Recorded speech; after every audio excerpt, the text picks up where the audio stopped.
Devil's advocates whisper in the hall, where justice wears a mask and truth begins to fall. Every thread they pull, every lie they weave, in the courtroom's dance, who's left to believe? Oh, the devil's in the details, hiding in plain sight, innocent until the gavel steals the light. True crime echoes through the hollow night, fighting injustice with no end. The devil's in the details, hiding in plain sight, innocent until the gavel steals the light. True crime echoes through the hollow night, fighting injustice with no end in sight.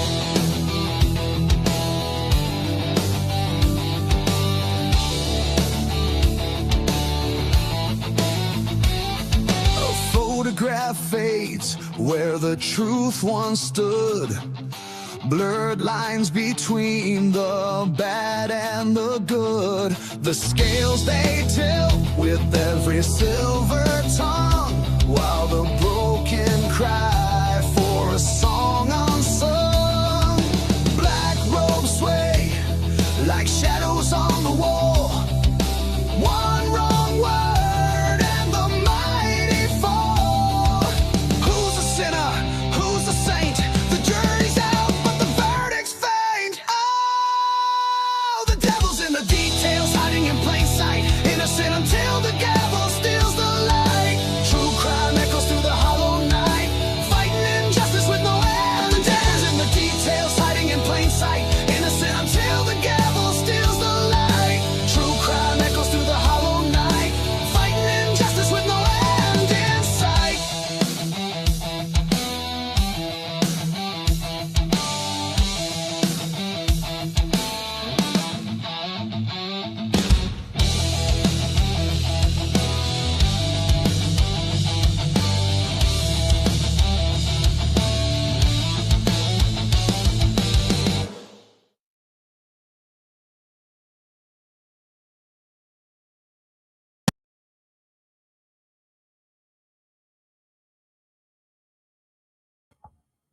Wow, what the fuck's happening? I don't know what's happening. YouTube is having problems now. StreamYard's having problems, but I think we're here.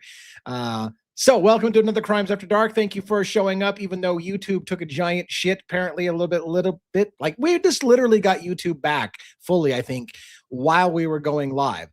There was still a page on the front that said something went wrong on YouTube for everybody, and it was a nationwide problem, it looked like, or maybe even worldwide, who knows. But anyways, it looks like they've got their shit together, and it looks like we're slowly getting our shit together. So, hey, let's do this. Again, Crimes After Dark with special guests, Logan from Bronx Tales True Crime and Dago from True Crime Cafe. They're backstage in that order. We've got 1-1 backstage. We've got Robin backstage. We've got JJ, State of the Deep. We got so many people, we can't fit them all on fucking screen. Uh-oh, I shouldn't drop an F-bomb for the first like 3 minutes. But anyways, it is what it is. It'd be all right. I've won every appeal on YouTube. YouTube, by the way, is doing pretty good. They let me get away with talking about true crime like an adult, and I really appreciate it. That's what we do here, even though I have parental discretion is advised on the screen. All right, let's go ahead and bring our panelists up quickly, and we'll get right at it. So, Logan, how are you doing tonight? Excellent. How are you? I'm living the dream. It's good to see you. I was zoned out looking at the chat.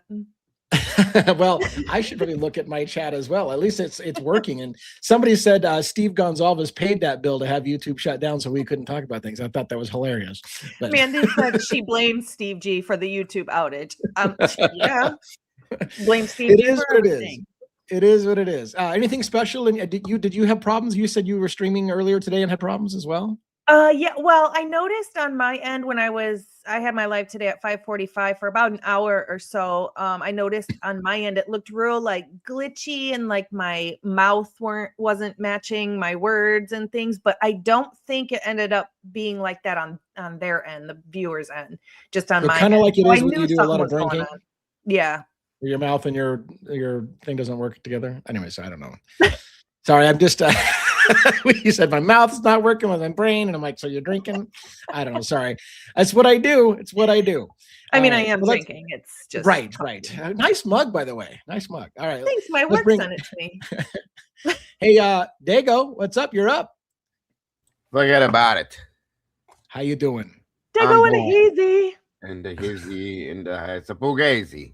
That's what's going on with YouTube, but it's back. Yeah, it is back. It seems like it's, although when you guys said it was back, I hit refresh and I still got a blank white screen. So I'm not sure if it's entirely back, but you guys said it's back. I'll trust you that it's back. Well, I know. And when I tried to load my stuff for my devil's fireplace back there, I had to go back in. It took me out, so I had to go in under a guest and load this up. So it took me a minute, but yeah, they're doing whatever. Steve, leave YouTube alone. wow. And I apparently watched too much sports because I hit refresh and all I've got is a bunch of Seahawks stuff and some hockey players fist fighting and shit all over my YouTube. So it's working and I'm distracted. I watched some fights. But anyways, all right, let's have anything special before I bring on my next panelist. Anybody anything special today for you? I had a great show with the Custody Queens and Ron Funk. That's all Very cool. did today. It was a great Well, show. that's enough. If that's all you did today, you did good. Yeah, I have to put a new chair together tonight when I'm done with this. So you guys might be prepared, folks. Somebody sent me a massage chair to be able my actual chair that I sit in here. It has a massager in it. So if you see me, is it going to vibrate? Are we going to hear it vibrating during the show or anything? Or that might be interesting. I don't know. Yeah, if I start making weird faces and Google eyes and like rolling my eyes in the back of my head, then, you guys will understand what the hell's going on over here. It was just a random person that sent you a massage chair. Yeah, was it a random person? One of my subscribers. They love me. That's amazing. Oh my God. They do. They love me. They love me. Nobody. All of Jago's subscribers, can you subscribe to me? Because I want one too. Right. Oh, that'll be great, Logan. That way, if we both get one and we're sitting here going, we're both sleeping. Special guest was sleeping too. Exactly. You need to stop with the faces. All right. So let's put it away. I don't even. I'm gonna have that etched into my memory. I gotta know. No. I'm gonna bring in one last so he can do his monologue right at the end and get his family off to Neverland. Sorry, we do that a lot on this the backstage. All right, let's do Robin. How you doing? You're muted. You're muted. There we go. Oh my! Don't. And, oh my God! She just dropped out again. That was not her. She unmuted herself, and now YouTube just StreamYard just muted her. What the fuck? StreamYard was messing with me earlier. Try it again, Robin. Hello. Yeah. Oh yeah. Can you hear me now? Yes. For a moment. Yeah. We'll see how long that lasts. Anyway, I'm well, other than all this technological fuckery. Technical buffoonery. How is it? Oh my gosh. Oh man. Her mic keeps muting. What the hell? Like it only happens to her though. I don't know what's going on with that. I feel like something on her last week or the week before. Oh, I don't know. Yeah. I keep turning her back up, so it is. We'll give it a shot. But Robin, for some reason, there's this popping sound, and you go down to 0. I don't know what. It's like something on your computer is fucking with your volume setting. I don't know, but I don't know. But I'm there now. I'm here now, and that's all I know. So Bronx said all right. she paid that bill. I paid that bill. That's right, I did. All right, let's hurry up and get JJ and one up and get this kicked off in a proper fashion. JJ, what's up? What's up, everybody? How you guys doing? I'm doing okay. If we can get past the technical buffoonery, we'll be all right. Yeah. Hi, denizens and meatballs and mods. I'm upgrading my gear. Uh-oh. That's in the works. I got a new webcam that I'm gonna get. I'm gonna get an extension so I could hook my computer up to the Ethernet so it's not on Wi-Fi. Mm-hmm. Yeah. So it's a perfect. little stronger. Yeah. I love that. And I upgraded my whole video editing suite.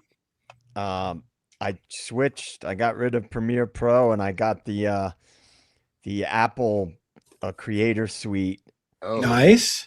So, yeah, I've been getting stuff done this week. Yeah, it's good because I have previous experience with Final Cut Pro. I didn't have any experience with Premiere Pro, so we'll see how that all goes. Yeah, Premiere Pro, all Adobe products, in my opinion, has a steep learning curve if you're not used to their world, and really no consistency between their apps, because like different people work on each one of the apps and they all behave differently. Like it'd be nice if once you understand Adobe's way of doing things, you understand all their products, but that's not my experience, at least. Agreed. All right, let's get one up on stage, and how you doing this evening? Good evening. Good evening. Hello. Hello, everyone. Hi, One. Good. So, what do you think? You want to do us a monologue tonight? Sure. Do it. Do it. All right. Is it good to be alive in the den Always. on a Tuesday night?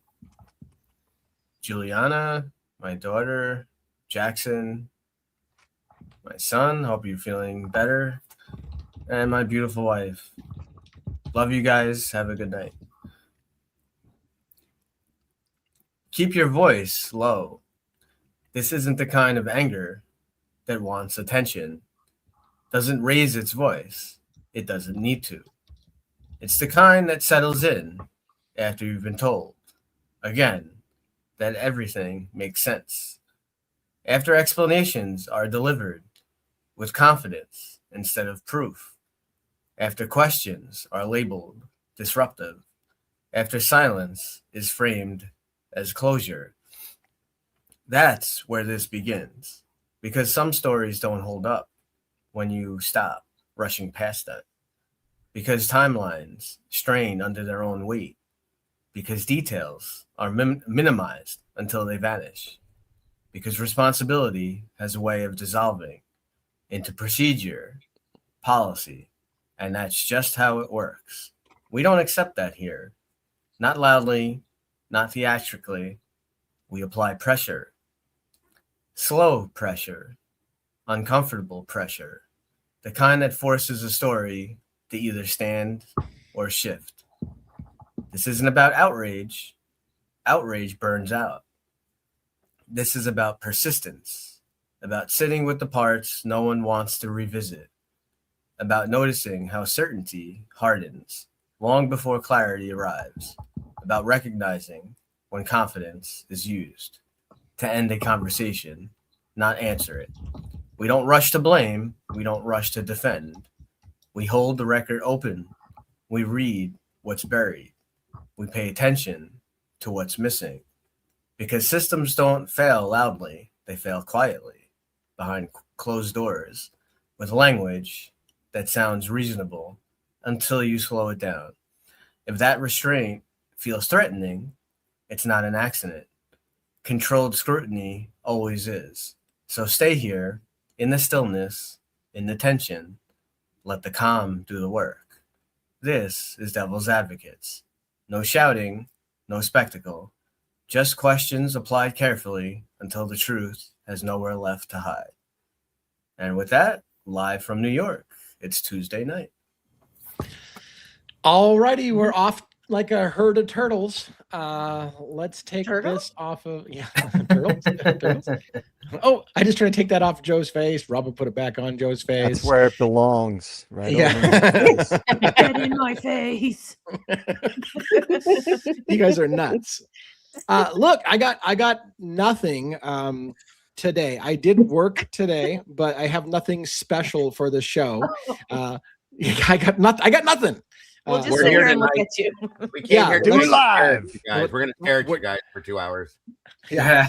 So the only thing that I have that I worked on is I was reading. By the way, I'm gonna take up a bone with a couple of people and kind of tongue in cheek. So when the original lawsuit came out from the Gonzalez family, and well, I shouldn't say the Gonzalez family, from all the families against WSU, really filed by the Chapins in Washington State, but all the families joined. But anyways, when that happened, I was swamped in work, and I asked several people, hey, is there anything important in there? And it seemed like the answer generally was not really, whatever this. And I know we freaked out a little bit about some of the autism stuff, the comments that people with autism spectrum disorder are more likely to be stalkers and killers, and which we kind of fucking got angry about. But I finally sat down and started to read through the document word by word. And there was some surprises in there that I was surprised that nobody told me there was some surprises. Like the one that I caught was the Gonzalez is saying that Brian Koberger was observed a day after the murders with a big scratch on his face. And I'm like, where the fuck did that come from? Like, we've seen the selfie picture of him in the shower. There's no scratch on his face. So where are they getting that Koberger had a big scratch on his face? Yeah, go ahead. What's up? It came from his classmate that's also a TA. Kai. In his interview. Yeah, Kai, the Asian guy. Okay. They talked on the phone like an hour every day. Brian used to go to his dorm room, like they were really good friends. And he's the one who told police that the next day Brian Koberger had a big scratch on his face. I was like, don't you think we'd all know that? It'd be all over the news if that was true. It would be all over the news. It's funny that it's funny you mentioned that, Logan. Is that the same guy? I don't know if you heard me. I did a rant one time when I was reading police documents, whatever, and they had an interview, I think, with that same guy. And he kept telling the interviewer all the time how good and close him and Koberger are while throwing him under the bus over and over again. I really like the guy. We're really close, but he did this. And we're really close, but he also did this. And I'm like, fuck, I don't want friends like that guy. That guy's like, I'm his good friend. I'm going to throw him completely under the bus. That's what he did. That's what he said. That Brian was, good friend, like Logan said on the phone all the time. But he was selfish. He would throw his work all at me and everything. I'm like, what the fuck? What are you, high? Come on, friends. Yeah. What's up? What's up? One with the hand in the air. He's also full of shit because they have all the photos that he took. He took photos of himself, and there's no. I think the only thing would he have like a little Band-Aid on one finger or something on one of the photos. Yeah, something like that. On his face. There's no scratches on his stomach, on anything. Nothing.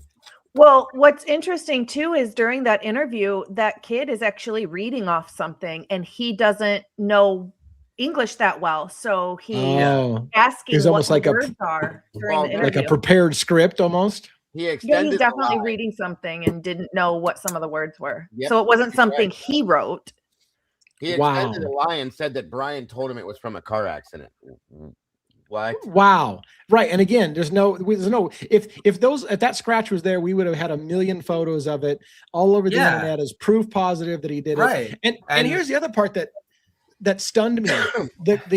The first paragraph started out with saying Koberger was stalking women at WSU, but they were falling short of saying he was stalking anybody at the 1122 King Road. And then as the document goes later and later, it says he repeatedly stalked the girls at 1122. And I'm like, so once again, how do you go from the prosecution saying there's absolutely no evidence of stalking? We, quote, really tried hard to make a connection between him and anybody in the house, and we couldn't do it, but we really tried, to the family listing in there that Koberger systematically and repeatedly stalked the girls at the house. And I'm like, how did that make it into the lawsuit?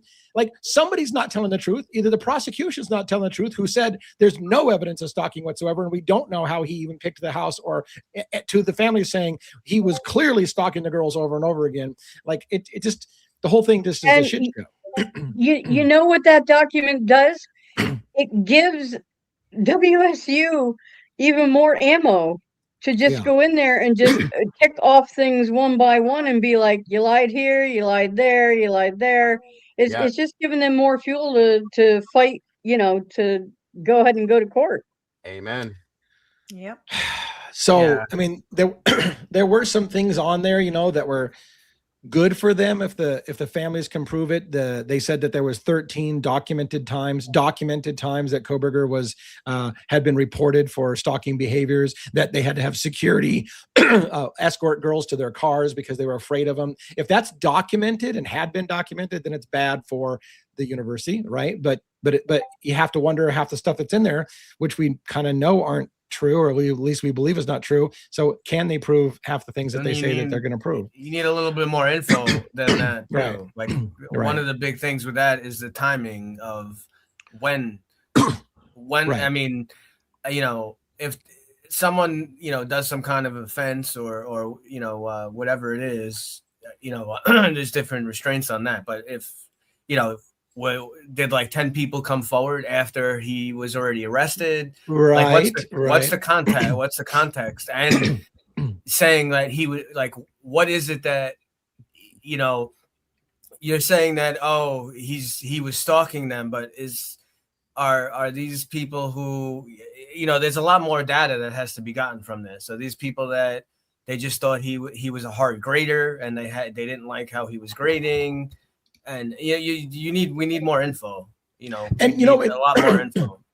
It's funny because now that you mention it, it is very common when somebody gets identified as the killer or the perp in something, and their picture gets on TV and their video, all of a sudden people start remembering, oh, I had an encounter with him before, and this, blah, blah, blah. And all of a sudden new stories come out. And like you said, the timing of when those stories come out are important, because all of a sudden everybody wants their 15 minutes of fame. Oh, you know what? I had an interaction with that guy. Of course. And it was creepy. Yeah. So someone could have had like just a small little debate with him about something on the news or something, and they don't, all of a sudden, oh no, he threatened me. And Go, what's up, Diego? The show I did today with Custody Queens and Ron Funk. Ron Funk is an appellate attorney, for those of you that don't know. That same thing got brought up. We talked about that today, and Sam said that the thing is, with all that stuff, they're gonna have to prove that Jesus Christ, the link between these things, okay, is going to have to be proven. And if they can't prove it, that the panel or the judge or whoever the judges are, they're going to toss that shit. It's going to get thrown out at some point, per se, because there's no plausibility with that. There's no link to anything with that. And it's basically going to be stated like, why are you bringing this up? This has nothing to do with this or this. So in turn, that's something I'm kind of looking forward to. Me too. And actually, they put Brian Koberger on a performance improvement plan, so they did their duty within what they were supposed to do as far as being whatever. Yeah. I mean, I get what they're trying to do. They're trying to show, a pattern of behavior, and that the college, failed to. Well, let me point out some more fuckery I think that they did. They tried, in my opinion, they cleverly tried to point to statistical facts. It was a procedure that they had that we're working with at WSU, one of the many manuals they point out, that said, when you reprimand somebody for behavior, you need to be careful how you do it, because it can embarrass them and cause anger, and then they can retaliate and commit violence because they've been shamed and embarrassed. So they almost tried to say, you didn't take care of it, but when you did take care of it, you just angered him and made him go kill people. And I'm like, you can't have it both ways. You can't say you addressed it, but you didn't address it, or when you addressed it, you made him angry and he killed somebody. And on top of all that, the letter he got being dismissed from the program, he didn't get until the murders were already over and he was on his way to Pennsylvania. They literally cut him from the program after the murders. So you can't say them cutting from the program caused him to lose his shit and go kill somebody. Like they've got some problems, it seems like, with the timing. And they're going to point out, I was informed today that they're definitely going to point out, if that's true, what you just said, then why didn't he go after anybody at YSU or WSU? Why did he go to a completely different state in a completely different college and go after people he had no idea who they were, instead of the people that he was having these bad interactions with? That's going to be a big deal they're going to bring up, I was told. So that could shut it down right there. Well, also, go ahead, JJ. I was just going to say, regarding the scratch on his face, I mean, you don't think investigators went to the professors and the people that he interacted with at WSU after, they got onto him to say, like, did he have any marks on him? Did he look like, unusual? Did he have any injuries? Right. That would have been something that would have come out very early on. His doctor. The mainstream media would have been all over that. And I believe he went to the doctor pretty early on too. That Tuesday, right after he went, and there's no report of any weird scratches or anything. So it's what it felt like to me. And it's funny because when I read it, I thought to myself, if the families can prove half the stuff they said, it does look bad for WSU. But it also simultaneously felt a little bit like throwing spaghetti at the wall and seeing what sticks.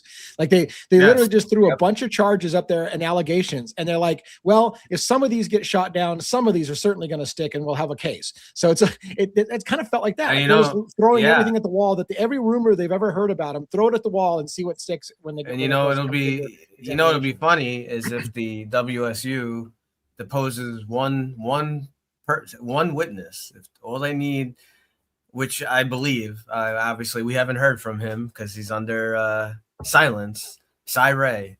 All we need to hear is Cy Ray. Imagine that they have one witness that they call up, that they bring in to depose, and he gives them info proving that BK could not have been at the house, was not at the house. Wouldn't that open a can of worms? And it's very likely that might happen. I was informed today. I was told that's likely to happen, possibly. So, yeah, and I don't know. I mean, and again, there was one line. I think I asked Dago to, like where it was exactly. Somebody told me where it was. The line that kind of says something to the effect of there may be other perpetrators that are still being looked at, and if that's the case, then all of the stuff you're saying that it's all Kohberger and we should have stopped him is, it's immaterial. Like you couldn't have stopped a group of people if it was a group of people kind of thing. And so I don't, here's the thing. The document starts out by saying, WSU, we acknowledge Brian Kohberger did these murders. And so, but then they have to, like they legally, I think, have to, because he literally pleaded guilty. So they have to say, well, we'll acknowledge what he said he did. Yep. But almost like you're saying the same thing, but it didn't happen the way you said it happened. And their response says that about other entities being responsible for damages incurred. There it is. So, I mean, I know it's not the same, but I look at it the same way as, well, didn't U of I have a duty to protect their own students? And didn't Dylan and Bethany have a duty to get their friend help in a reasonable amount of time? Like, that's kind of the way I look at it. Like, why just WSU and not anybody else? And here's the thing, Logan. I think I think they're going to sue U of I. They're going to start with WSU first. Yeah. So I won't be surprised if the families, after they settle the WSU one, whether they win or lose, the next lawsuit will be against U of I. So I suspect the families are going to sue them as well. And if they lose either one of them, then they're going to sue probably Moscow Police Department and the prosecution for bumbling the investigation and costing them money trying to get the truth.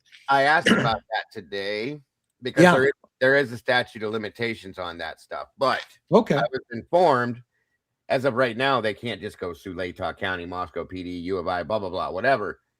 But here's the thing, this WSU lawsuit can open that back up to give them the ability to do that, which is another great thing. So, there's a few things I think, guys, this is going to open up a whole new can of worms completely. So right. I mean, like you said, because somebody else is talking about the kind of the statute of limitations on suing Idaho. But like you said, if during the trial at WSU, new material evidence comes out, it can open up the can of worms to go after University of Idaho, because something that came out during that trial at WSU, they point the fingers at Idaho, and then all of a sudden they'll be like, oh, well, now that we know Idaho did something, we reopen Idaho. So I think that's WSU's strategy to that aspect, that they're going to say, you know what, you want to come for me? Well, this didn't happen, but guess what? It did over there. You need to head that direction. So that's where it's going to go. I think there's a strong chance that they're going to be able to prove that Ashley Jennings and Mr. Santa Claus over there played games with Discovery. I can't wait to watch that. And I hope that they, have to, they get whatever legal ramifications or penalties to come after them, because they definitely played games with the Discovery stuff. She lied. She blatantly lied. Yep, she lied, and and they said, make them prove. Go ahead, JJ. No, I was just going to say they could go after MPD because they should have been, on the ball. They were in that area, and they had patrols that were designated for that, for the college area, but they know that WSU's got the money, and so that, to them, I think it's just purely strategic, and their attorneys, coach them to do that, and they're not going to allow anything into the narrative that deviates from BK's a guy, he did it himself. Because anything else raises questions about him, because like you were saying, DA, if there's other perpetrators, that chips away at the official narrative. And then it raises a bunch of other questions. Well, how come these other potential perpetrators weren't investigated earlier? Then it has to open a whole other can of worms. Yeah. And I almost guarantee you, this was brought up by, I think it was Dr. Turvey or whatever, that I almost guarantee you the families were told, the best thing you can do is shut the fuck up and let us do our jobs. We got the guy. Trust us, bro. And they did. Most people would. Most people would trust law enforcement when they say, look, we've got this. The best thing you can do is stay out of this. Don't talk to anybody. Don't take any media reports. Yeah. We've got it. Trust us. We will get retribution for you. And then when you find out later on that they bundled the investigation, you're like, but you told us to shut the fuck up and not talk about it. Yep. So, yeah. Something else. Of trust, they want us to believe that everything that Dylan said. They want us to just completely believe her blindly. But if we do, that's fine. But if we do, then we have to believe her when she says, I've never seen that man before, when they showed her a picture of Bryan Kohberger. Yeah, right. Yeah. Yeah, so many little things like that we forget. So many little things we forget about those kind of things. That's going to come up. That's going to come up in trials, on civil trials on these things, I think. So I wanted to ask you guys something tonight too. I remembered I wrote it down. I had to go find it, but there was a statement brought up by one of the, I think it was Kristen from the Custody Queens today or earlier.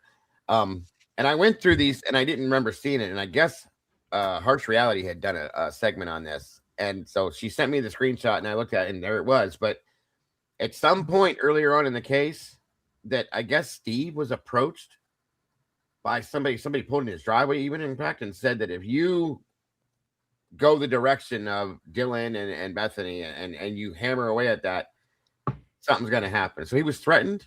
And I never heard this before, even though I went through those text messages and stuff like that. But does anybody remember hearing that anywhere?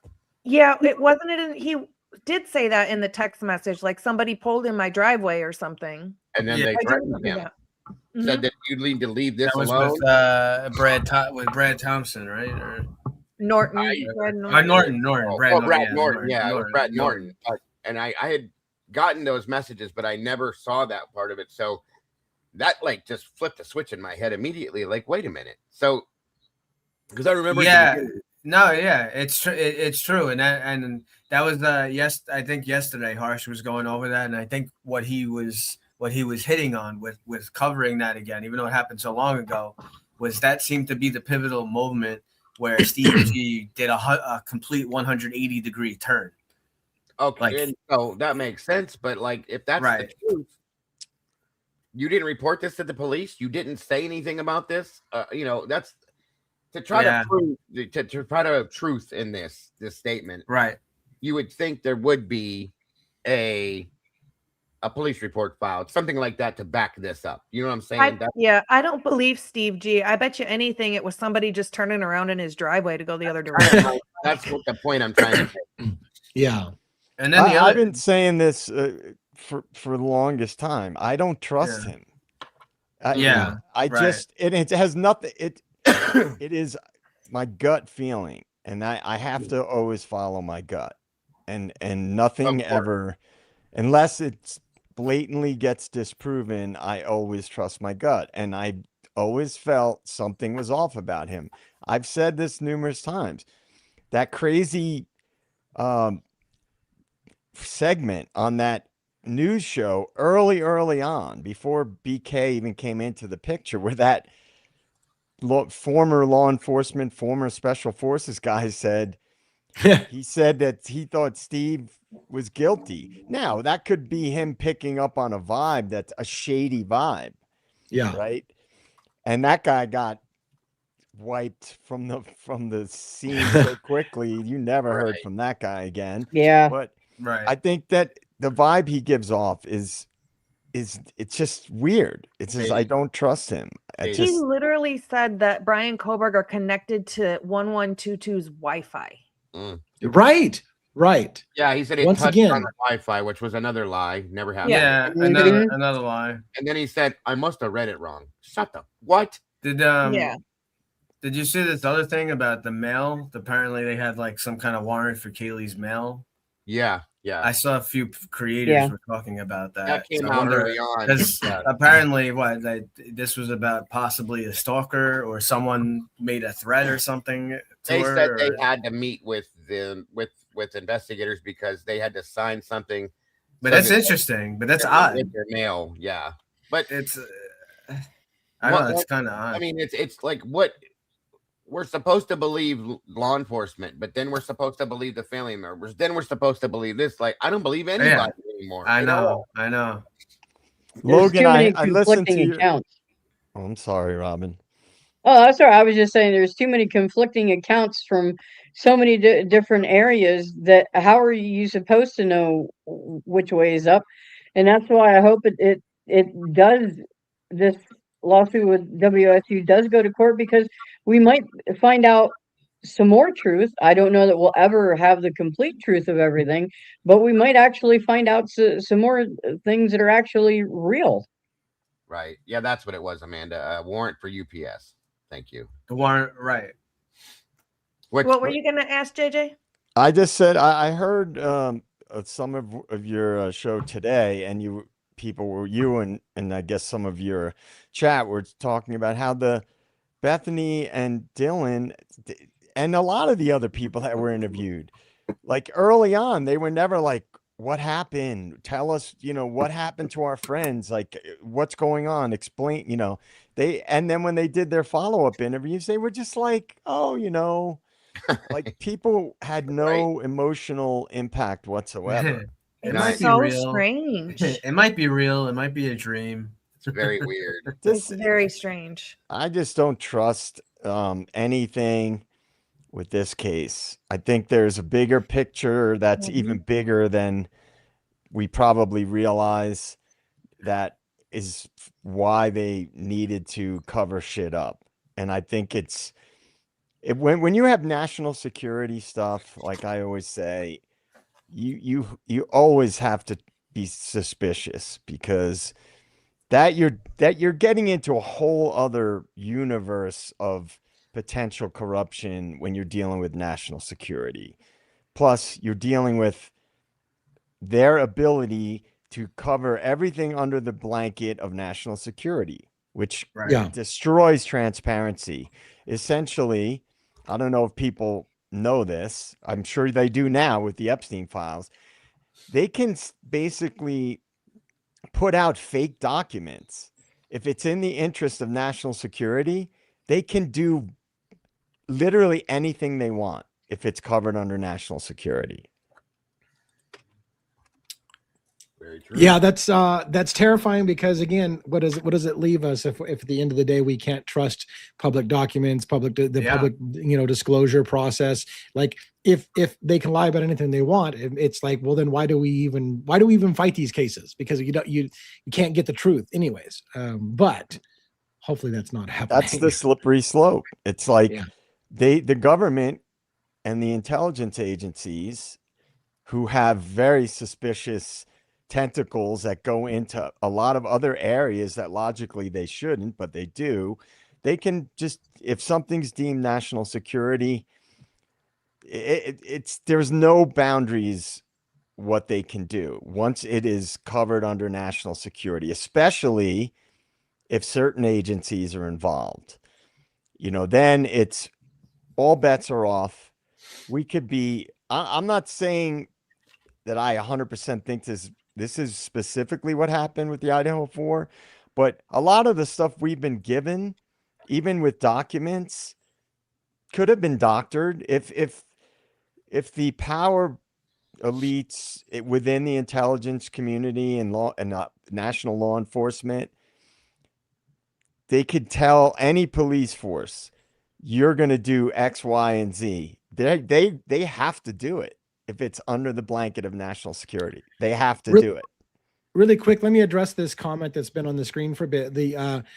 we've talked about this, Jesse Lynn, 5846. We talked about this again. One's NYPD, and he about lost his fucking shit. And he's like, "What do you like? How do you walk in there and let a guy walk around on a quadruple homicide carrying a knife, and you don't fucking demand the guy drop the knife and you secure him? Why do you not open up doors of the house that are locked and not break it open? You don't need probable cause to break that door open on the crime scene. You don't know that the killer is not still secreted in the house somewhere." Like, none of that went logical, other than to say, well, if you already know what happened, you're not worried about certain things because you already know what happened. But that whole thing with Hunter Johnson carrying a knife at one point when the police came in is just mind-blowing.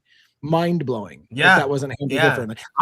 I already had a problem with why the witnesses weren't separated out front and were allowed to stand there next to each other and get their stories straight without being separated and asked when you've got people who were in the house during the murders and you're not separating them to find out what their story is to see if it's consistent. How have you already ruled? Tell me, I'm going to lose my fucking shit. Tell me how you've ruled out the two survivors as being involved in the murders. How did you already fucking rule them out? And you don't possibly think that, hey, who's actually here at the scene? Maybe they did it. Maybe the guy that came over next door and walking around the house with a knife did it. No, you ruled all those motherfuckers out immediately. How the hell did you do that? I'm sorry. Don't forget that night at the police station and give all their interviews. Then they say, okay, guys, we're going to put you all together in a hotel. You can have a party tonight and make sure your stories are all straight too. You know what I mean? Did you guys see, but even worse than that, before they even went down, didn't they go? A bunch of them went to Emily's apartment. I don't know how many of them. A bunch of them took a shower. And you don't think they were talking about anything? Of course they were. Let's watch all the evidence. What were you saying, JJ? Well, I was going to ask you guys. I saw a video yesterday, maybe. I think it was Sherlock Holmes. Does that sound familiar? Yeah. Where it looked, in my opinion, it looked like an AI generated video, and it was supposed to be a surveillance camera across from the grub truck showing Kaylee and Maddie going over to the Gower's car. Yeah, I saw that. It's inside the bank across the street. Yeah. Okay. All right. So did you guys see that? Yep. I saw What did you think about that? Because he brought up something. I'll say this, and then I would love to hear what you guys think. Remember, we talked about one night where I was like, we don't even have confirmation that both the girls went home, right? Because we don't see them entering the house. We just see the car pulling up.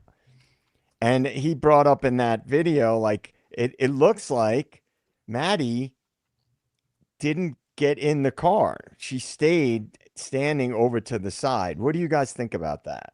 There's two videos, JJ, that are out, just to give you a heads up. I don't know which one you saw.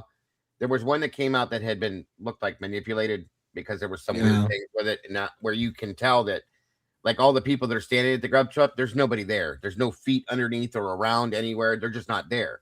Then there's the other one that was actually released, and you see them get in the car. So I don't know which one you may have seen, but there's two that I've seen that are out. One's not okay, because the one that I saw, in my opinion, looked like AI. Yes. Yeah, and he was they were also showing it looked like there was someone standing, like, blocking, that was like blocked by the lamppost. Yeah. I saw that. I saw that video. That's the one I think that is actually AI. It's been manipulated. Yeah. See, it's fucked up. I know, and the AI shit's fucking driving me nuts because I don't know what to. So there's a photo, and I've been meaning to talk to you guys. It's funny, I've mentioned it before, but I didn't tell you what I saw. Now I'm going to tell you what I saw. There was a photo that someone showed. It was a hallway shot looking down towards Xana's room where Xana and Ethan were at, and in the doorway was a golf bag, like golf clubs in the doorway. And I'm thinking to myself, did we just all fucking miss that? And then I was like, okay, well, then people started, well, you remember the story? Hunter Johnson said he couldn't open the door for some reason, that something was blocking the door. And I'm like, So if Xana was far away from the door and up against the far wall from the doorway, what was blocking the door? Was it a golf bag? Like, and how did we not like? And then I'm like, AI. Did someone just fucking make an AI image and stick a fucking golf bag in there so they can fucking promote the golf bag story or the golf club story? It's the same thing they did. They put a shadow person standing in the doorway in one of those videos down there too, and it's like, stop messing with this shit, guys. Come on.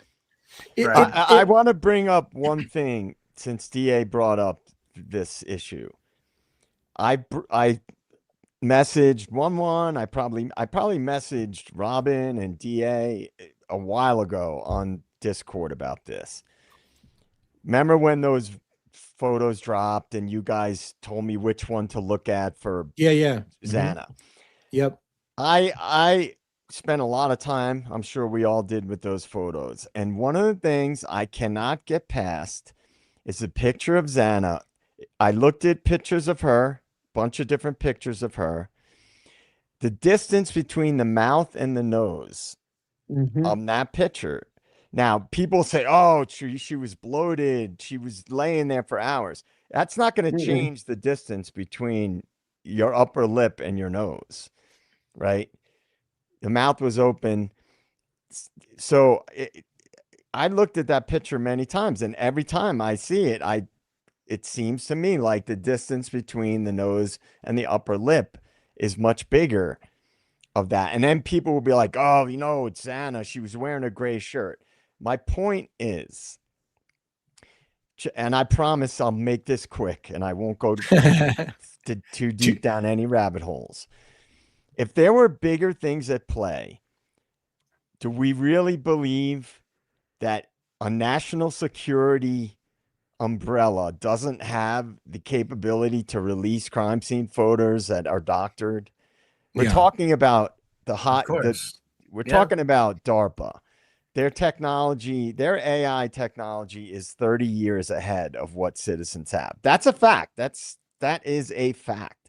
And to remove that from the equation, that's a whole situation there were national security implications, and everything else from day one has been seemingly like fuckery. Yeah. I mean, from one thing to the next, bullshit after bullshit. To me, it is not a big stretch to imagine that they released photos that were doctored to stick with a certain narrative. Real quick, I'm seeing in the chat a couple people saying, I haven't seen this photo. What picture? I don't know. I want to clarify it for you, but I don't know if you guys are talking. If you guys are talking about Xana's body that was seen in the pictures, a lot of you may not even know that happened. There was a period of time when Idaho State Police released a bunch of photos, and within hours they pulled it back down. Part of the reason is they apparently didn't completely clip out some of the bodies, and there was a couple of images that showed bodies, and that's what we're talking about. It was only up for a little while. Yes, we have the photos. We got all the downloads that were from the original thing, so it's available, and you can get them if you still want to. But it's funny because going along your line, JJ, about the whole manipulating photos, this is the thing. Now they've championed, Olivia Gonzalez has championed they want to pass a law that no one's allowed to see bodies in a crime scene photo. Like you're just not allowed to see it. The public's not allowed to see it. And if they go to that extreme where no one's allowed to ever see crime scene photos because it might contain a body, then no one's ever going to be allowed to question the official narrative. And it's again, a dark day for truth and transparency, in my opinion. Dago, you had a point? Yeah. You're muted. You're muted. You're muted. I thought we were doing the lip reading thing tonight. Sorry. I didn't. That's next show. So do you think, again, I know I'm jumping in a rabbit hole here, but do you think that it's possible that those photos were released on purpose? I do. Yeah. Well, what do you mean by that? So like the accidental photos that we saw within that dump that were not supposed to be there, supposedly the reason why they yanked it down. Do you think that was done on purpose for some weird ass reason? So I've got thoughts about that, but I don't know where. So I guess I'll just tell you what my thoughts about that, because it may not be where you're going with it. I have felt for a while that Idaho State Police are not on board with the fuckery that Moscow Police Department has done, and they have tried to subtly leak little things out to the community, hoping that we'll catch it, and then do the whole "oops, my mistake," and hoping that sleuthers out there will break the case. I almost feel like that's happened several times. Okay. The first time was Brian Koberger's name being listed on a document as a suspect on the 5th of December. And they're like, oops, take that back. That was a mistake, a computer error. Is it a mistake, or is somebody trying to pretend like they didn't know they made a mistake and let people start digging into it? Because if you pay attention, it's only happened with ISP. Thank you. So whenever you're done, you can keep the other half of my brain till Friday, but I need it back at that point, Lee. Okay. That's all I'm saying. Okay. Yeah, because we do that a lot. We start, like we probably almost could finish the sentence with each other, but that's exactly where I was going with that. I've been wondering this because this has happened more than once, you guys, and it's come from ISP every time it happens. It's weird. So, just a thought, and thank you, sir, for completing that thought, because that's exactly what I'm thinking. I agree. Like it seems like and again, look at the police documents. Idaho State Police ask different questions than Moscow. They didn't believe. I swear, Idaho did not believe Dylan's story. They said, "Is there something you're not telling us? Your story doesn't make sense." You don't get those kind of questions from Moscow. Moscow was all on board with anything fucking Dylan wanted to say. Idaho comes in, they're like, "So you cleaned up the crime scene? Like, is there something you're not telling?" Like, they're not on board. Idaho's not on board with what happened in Moscow. And I think it's one of those political things that they need to be really careful about what they say. The only exception I would say to the "it's all been Idaho" is this one, Dago, because I thought the same thing. But what about the mistake, if it was, of releasing to Jules the 2:30 to 3:30 screaming video? Like, you almost think that was a big fuck up on somebody's part. I mean, and it's not that far. Listen, remember when they just released the new documents were released with all the security numbers and everything in it too? Yeah. Yes. Okay. Yeah. Maybe there's somebody that's over here too that's like, "This is bullshit. I'm sick of this. I don't want to be a part of this." And maybe they're both doing it. It could be coming from both directions. You know what I mean? Right. I only these type of things only come up so often with me because I can logically support that there was some other bigger things going on. If like, at the risk of sounding like a broken record, okay, if there were 1 or 2 or 3 inconsistencies in this case, right, that were horseshit, obvious fuckery, I would say, yeah, there's just a small town, college town. These mistakes can be made. We're not dealing with like the highest level investigators in the world. But when everything along the line is suspicious, turns out to be bullshit, they don't question the 2 surviving roommates hardly at all about the 8-hour delay. Hunter Johnson's allowed to walk around with a knife in his hand at the crime scene. Oh, God. Don't get me started. Oh, by the way, one of the victims' parents is now the spokesperson for Otham Labs, and one of the other victims' parents is now in almost a $500 million lawsuit with WSU, and they act suspicious. Don't forget, Christie pulled a piece of major evidence out of the pocket of a sweatshirt that shouldn't have been in her custody. Yeah. Okay? That receipt for Grub Truck, that should be in evidence logged. And she had it in her hand, clear as day, showing it to the world. Yep. Why is that not logged into evidence, folks? Tell me. Yeah. It's just, so again, and oh, by the way, on top of all of that, there was a multi-agency task force in the area, and there were national security implications in a little college town in northern Idaho. Homeland Security is involved, and So I'm not suggesting, my bringing that up wasn't suggesting that nobody got killed or injured. Mine was simply suggesting that the release of those photos that were taken down quickly after the fact could have been strategic. Like, to your point, Dago, that could have been a strategic maneuver. Mm-hmm. That's exactly why I said it, because, and it's not hard to believe this, guys. Like Lee said and was pointing out, ISP did this, ISP did that, but then Moscow did this too, and Moscow did that. So why is it hard to believe that there could be people there right in the middle of this that are just like the rest of us? Well, going, no, and no. let's talk about the Moscow mistake. The Moscow mistake appeared to be that maybe, if it was a mistake, the audio they released. But I keep getting told that audio was released by somebody who didn't normally do that job. That the person who normally does the job was out that day, and somebody. Right. So again, was that the cover up to purposely leak something out and just, well, let's just say it was somebody that wasn't normally working here or whatever, or did they literally wait until somebody was working there that day who would leak it because like it makes you feel like it's a controlled leak, like somebody waited for an opportunity and leaked it at the right time. Please, guys, relook at those pictures. And look at pictures of Xana, and look at the face, and tell me if I'm wrong and I'm seeing it wrong. Then it could just be a perception thing. The distance between the upper lip and the nose, to me, does not look like Xana. I thought I agree. See that much. I'm sorry. Go ahead. I thought it was just the side of her face we could see. No, you can see a nose and you can see the nose and a mouth. Oh, and I have no idea what I'm looking at because I'm looking at it right now. I cannot make out what I'm seeing. I'll go back and check it out. The face is looking upward, up at the ceiling. Yeah, you could see a side angle. I could say. Are you looking at Logan? Are you looking at 953? Oh, I get it now. Okay. Yeah. I always thought it was just the side of her face with wounds on it. And when those photos first came out, Robin, actually, I remember you saying it right away. I did not and still do not believe this is just me, my opinion. I think it's Ethan.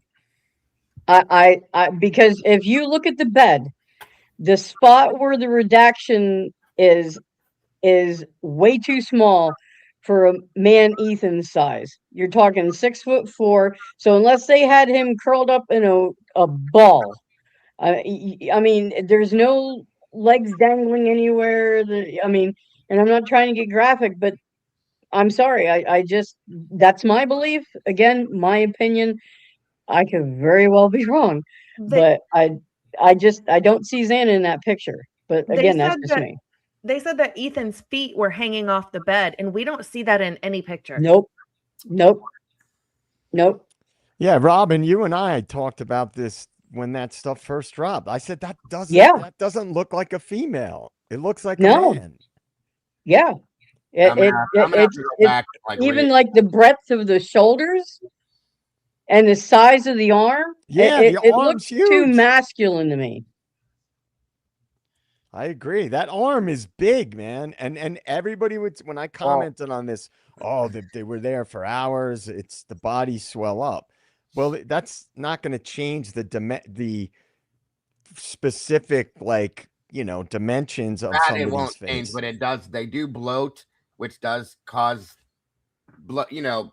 puffiness and swelling per se. But like you're saying, it's not going to change facial features. That's still the same face, period. And to me, under here looks more like a mustache. So, a lot of people say, well, it's dry blood or whatever. But to me, it looks, because at the time, correct me if I'm wrong, Ethan had a mustache, correct? Yes. I believe he had a lot of okay. I was told, yeah. Okay. All right, real quick, it looks to me like a lot of people haven't seen the photos we're talking about. So let me tell you, we're not going to show it. Let me tell you a few things. One place to find it is my Discord channel. Robin, can you post the link to the Discord channel? Sure will. In our Discord channel, we have a section called crime scene photos, and it's by request only. We don't let anybody come in there unless you request it, because we want you to understand you can see something that you might not want to see. So you have to specifically ask for it, but it's not going to cost you money. It's not going to cost anything like that. If you go there, we have the original dump of all the photos. It's number 953, for example, is one of them, which is the one we're talking about. And I'll guarantee you, even when you go to look at it, you're going to not see it at first. You're going to be like, I don't see what you guys are talking about. You have to look super, super hard. It's on an extremely small edge of the bottom of the photo where they have a black box redaction, and they missed part of it. And you can, once you see it, you can't unsee it, but it takes you a while for your brain to see what you're seeing. And if you have a way to magnify, go ahead, Robin. No, I was just going to say, and if you go look at them, please be advised, they are graphic. Okay, there are some things. I mean, even though you're not seeing, deceased people in the vast majority, there is a lot of blood. So And if for you those, cannot handle that, I don't remember the please numbers. Maybe don't look. Yeah, exactly. Yeah, that's why you have to ask to go there in our channel, because we want to make sure you're aware that what you're asking for. Other photos that were popular that we didn't talk much about tonight, and I don't know if you guys have the number, is there was a several shots that had some light bulbs that were strung along a wall, and unbeknownst to them, the light bulbs actually contained a reflection of a body in the bed.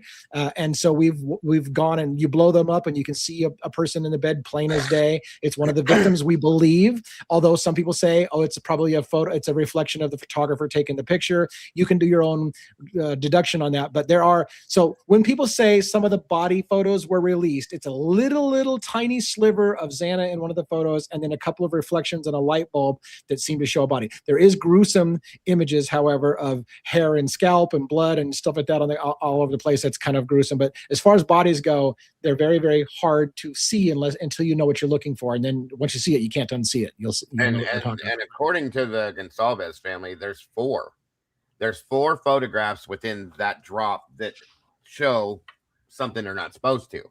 So I don't know the other two. I haven't found them. I wasn't looking for them. We found these ones on accident. But trigger warning, like Lee said, you may think you can handle it.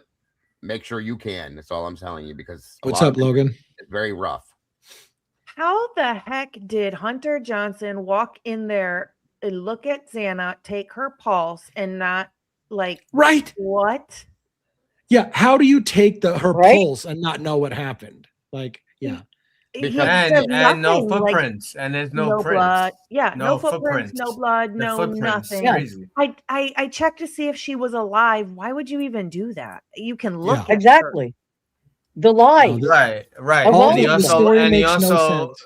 also lied about not going upstairs, because if you watch the interview with him and then you watch the interview with Emily, I believe Emily is telling the truth. And she said the knife was at the top of the stairs that Hunter grabbed, but he says that he got it from the kitchen. In the kitchen counter. Yeah. I mean, that's a pretty big difference. You would know whether you got it at the top of the stairs or you got it in the kitchen. I mean, why say that? And again, a proper investigation would have questioned Hunter about things like, you checked the pulse, explain to me what you did. There's no indication they ever questioned. It's a shit show. And again, my only answer is, you don't ask questions you either already know the answer to or you don't want to know the answer to. They didn't ask a lot of questions because they had already decided what happened, and they just didn't want to. They didn't want to have anything come out that would question here's what we're going with, guys. Here's what we're going with. It came in through this sliding glass door, and this is whatever, So I want that saying on a mug. So. Yeah, here's what we're going with. By the way, for those, as a little small shameless plug, we're putting together a storefront of some things, and we have some fucking amazing looking shit that our artists have put together. Holy shit, I can't wait to. I literally want to buy one of my fucking sweaters right now. I want one. But anyways, but it's coming. We'll show you that later for those who care about it. But it was I about peed myself when I saw some of the cool stuff that we were putting together. So yeah, they look great. Thanks to Amanda, who does amazing work for us in the graphics department. She sure does.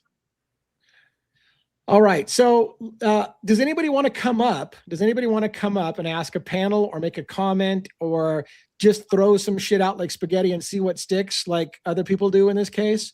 If you want to come up and ask the panel a question or just shit out some stuff and then leave the screen and leave us in chaos, this would be a good time to do that. So I want to throw a link out there to make sure people can have a chance to grab it. While we're waiting to make sure there aren't any Idaho 4 questions coming, we can start thinking about other cases that you guys want to talk about. I might have some things to talk about in the Letcher County. Again, I want to keep some focus on Letcher County. Sure. That is moving in a fast direction, and we want to talk a little bit about that and other things. In fact, what I'll say is I'm a little bit concerned. I had heard So I called the FBI. I think I said this before. I called the FBI in relation to my concern that that Sabrina Atkins in the case in Letcher County might not be properly prepared and whatever. And I wanted the FBI to, like, hey, are you aware of all the murders that are being reported, that people are talking about, all these, and they blew me off. They took all my pertinent information. Who are you? What's your phone number? Where do you live? What's your address? Thank you very much. We'll call you if we want to talk to you. And I realized, I'm like, shit, I'm now in an FBI database as somebody who called in and annoyed them with useless information. So, and then I was told by people who were the locals that they call the FBI all the time, and the FBI does the same to them. Thank you. We'll call you if we want to call you, and nobody ever calls. FBI is not interested in that case at all. Now, maybe that's because nobody has said the magic words that is required for triggering the FBI into action, or maybe they're silently working on it in the past and we just don't know about it, but nobody seems to care about it. That's what it looks like. All right. Do we have any takers for coming on to the show with anybody? Or questions in the chat? Nobody. I listened to the Defense Rest earlier. She had an interesting show with the different women that were telling their horrible stories and some of the stuff they had to go through. And I tell you, after listening to some of the stories, I mean, I almost want to take a flamethrower and burn the town down. It's just insane, because they're basically discussing how they're talking about one or two guys, like, oh, these guys aren't so bad. Like, they took me in when I was 13, 14, and, and then I got not so bad or whatever. And I'm like, not so bad. Like, what is going on here? Are those the good guys in that county? Yeah, Jesus. All right. We do have a guest backstage, Crime and Chaos. I'm going to go ahead and bring Crime and Chaos up and see what they have to say to us. Are you there? Yeah. Hey. Hey. Hello, all of you guys. Oh, Living the dream. Evening. How are you, Lori? Hey, I'm good. I had to take a mental break for like 3 days from the case. Only 3 days? I don't blame you. Yeah. it was after seeing like a title on a thread about Ethan and like, how they took him out of the house. Mm-hmm.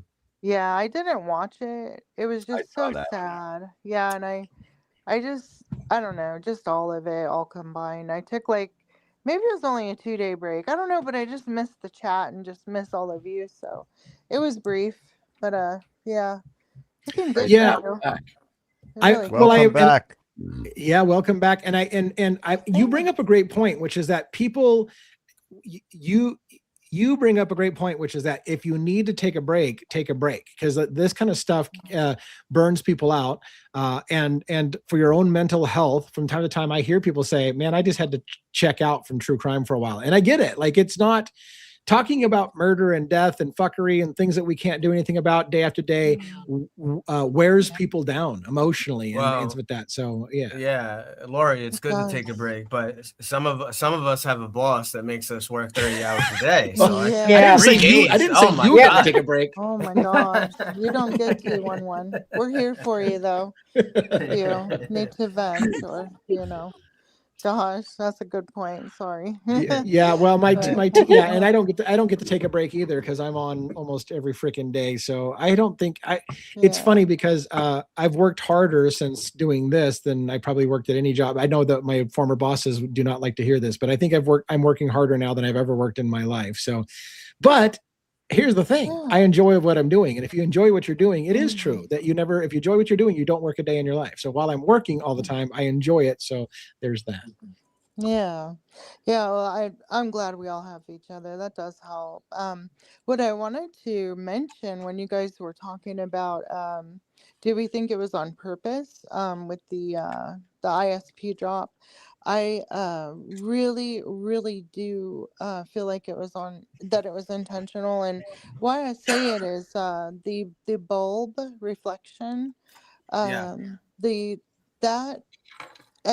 believe you can really see both Maddie and Kaylee. I do feel that that Maddie is clearer in that photo, and here's why I think so. If you look closely, you can see a red gouge, and and then I feel that this was released intentionally because if you also look at the comparison of the partial autopsy that was revealed or sent out as well in unison with the photos. Maddie, her autopsy revealed way more details of the brutal attack on Maddie. They in the Moscow release, they called it a cut from her nose Right. to her mouth. And I remember thinking, I remember that specific because I remember thinking, I hope that Maddie was already gone at that point. And it happened maybe when Kaylee was being attacked. So I remember thinking it wasn't very significant. But when you look at the ISP partial autopsy release, it also says that her nasal cavity was penetrated and that her tongue was penetrated. So that means that gouge that you're seeing on the face, which, like I said, I this is why I believe it's Maddie. It's so deep and it's very prevalent, and it's, obviously so dominant because it pierced her nasal cavity and her tongue, and it went all the way down. Yeah, and it's very brutal, and this is one of the other reasons I needed a mental break. Because Moscow PD wanted to hide that from the public. Yeah. No, I agree, and it's I appreciate your observation. Before I have another guest backstage, so we're going to let you go in a moment. But before we let them go, I want to ask you. You said you think it was intentional. What do you think?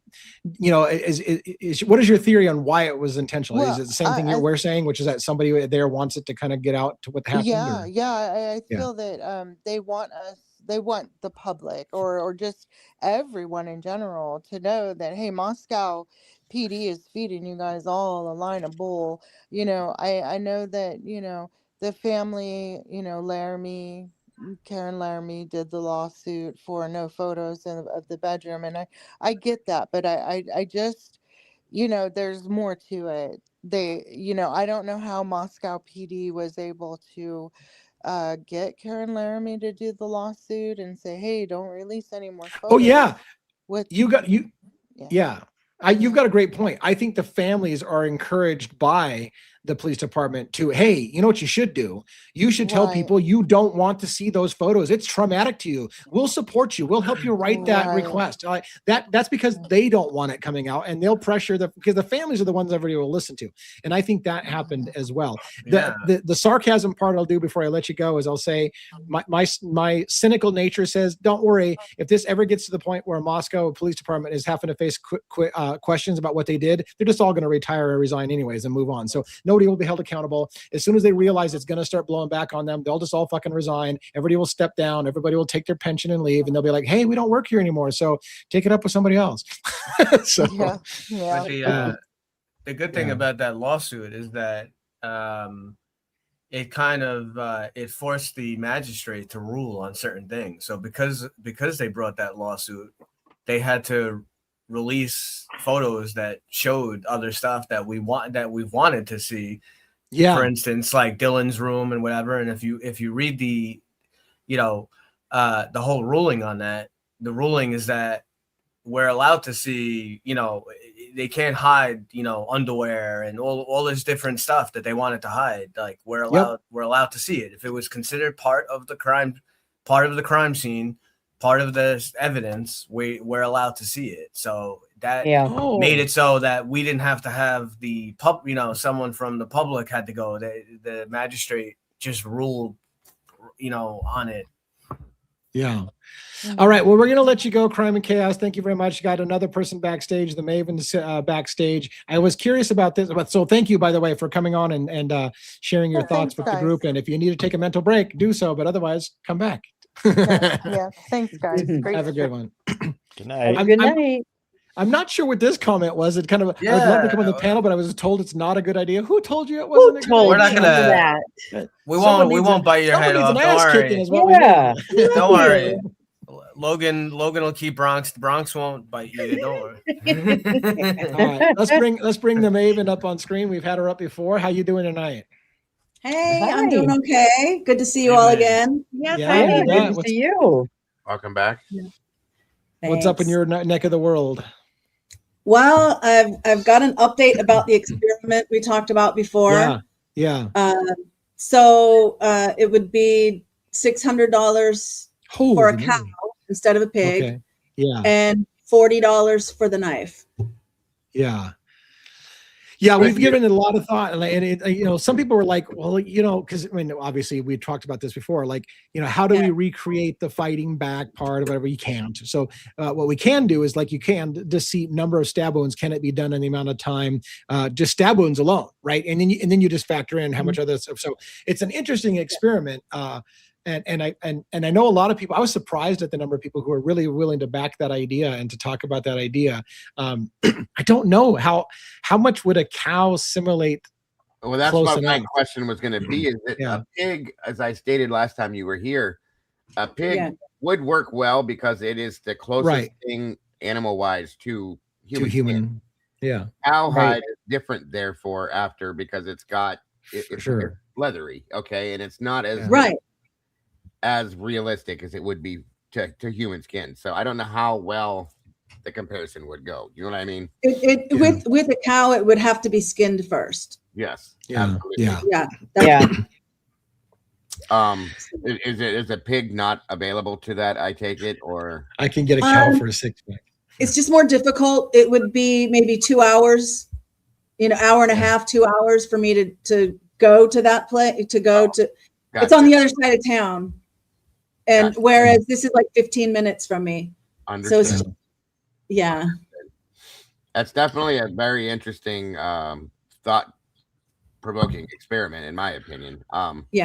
So the two factors that I'm interested in that I think you would be able to figure out with the experiment is a minimum amount of time, right?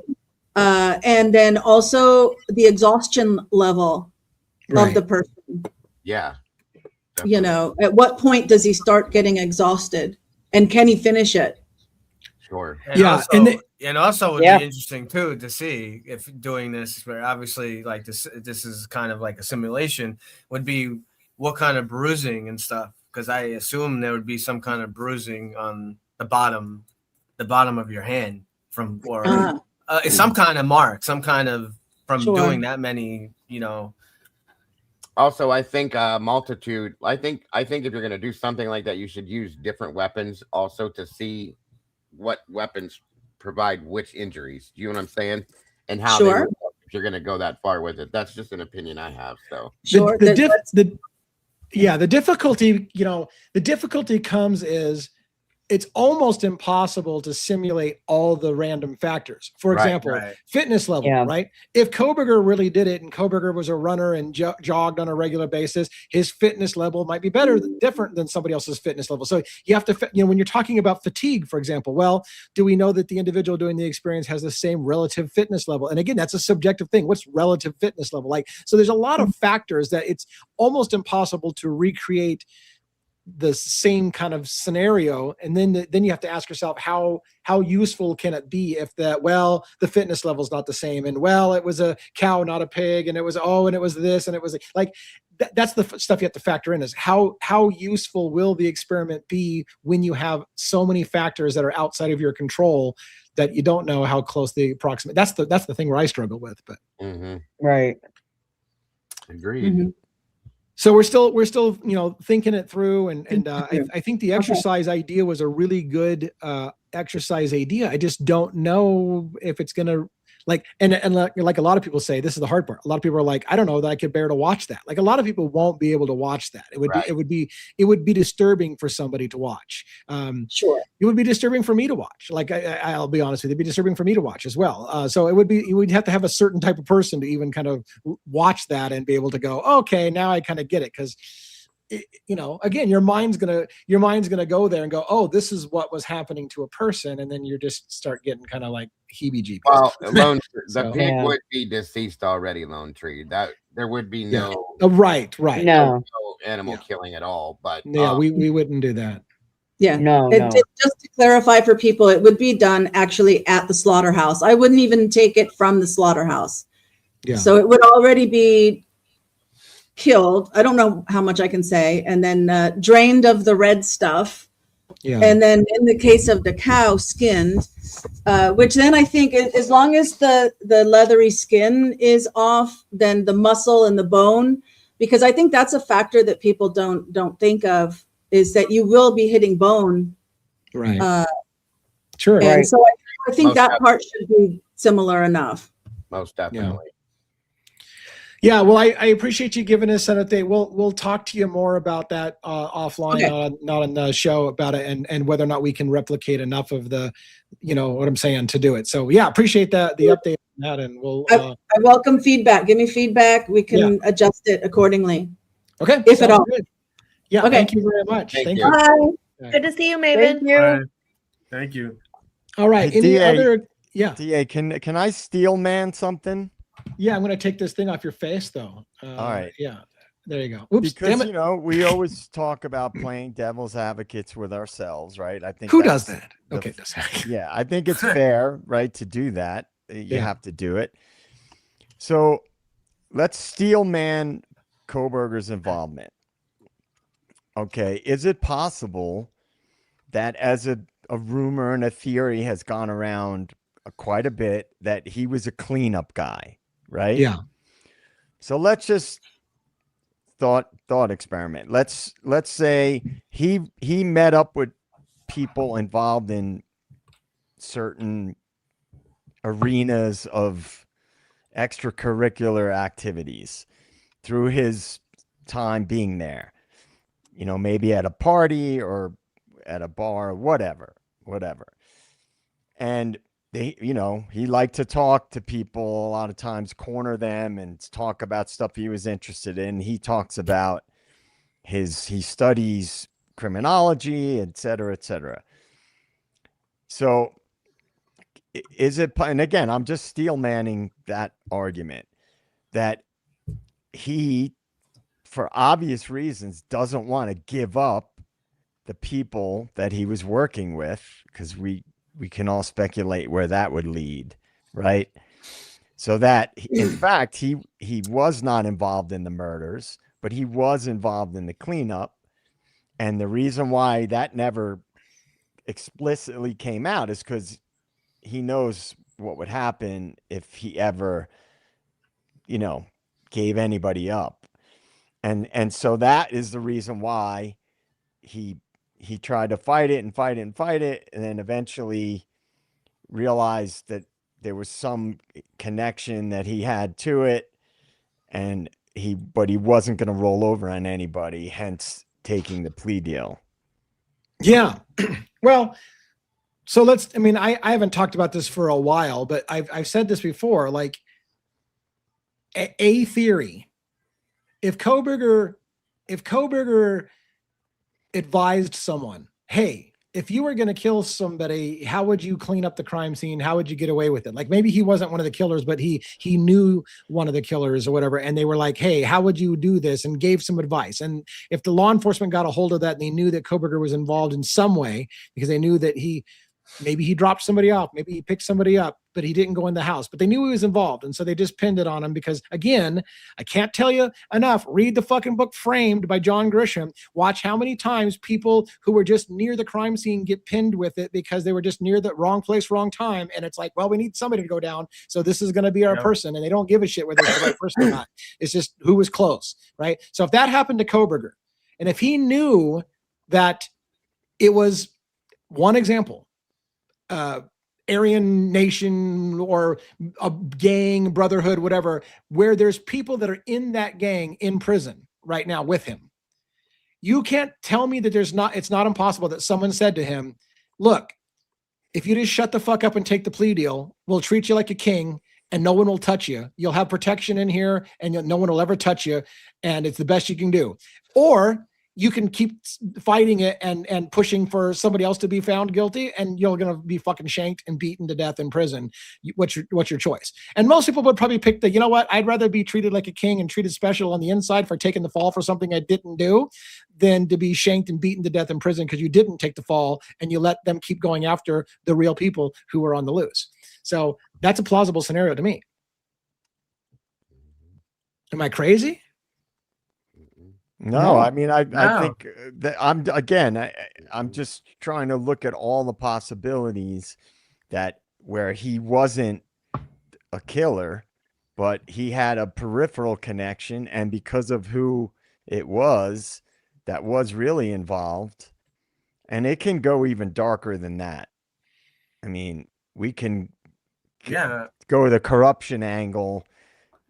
You still got the issue with his car, though. You still even if he's a cleanup guy, and even if he knows what he's doing, like, I mean, I don't see how his car. We know that his car doesn't have fog lights, right? So, you know, was he in it? Could he have parked somewhere else and then someone else picked him up or something?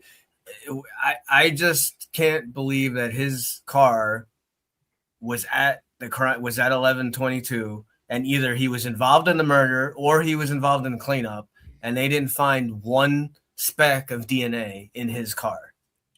Right. I have a big problem.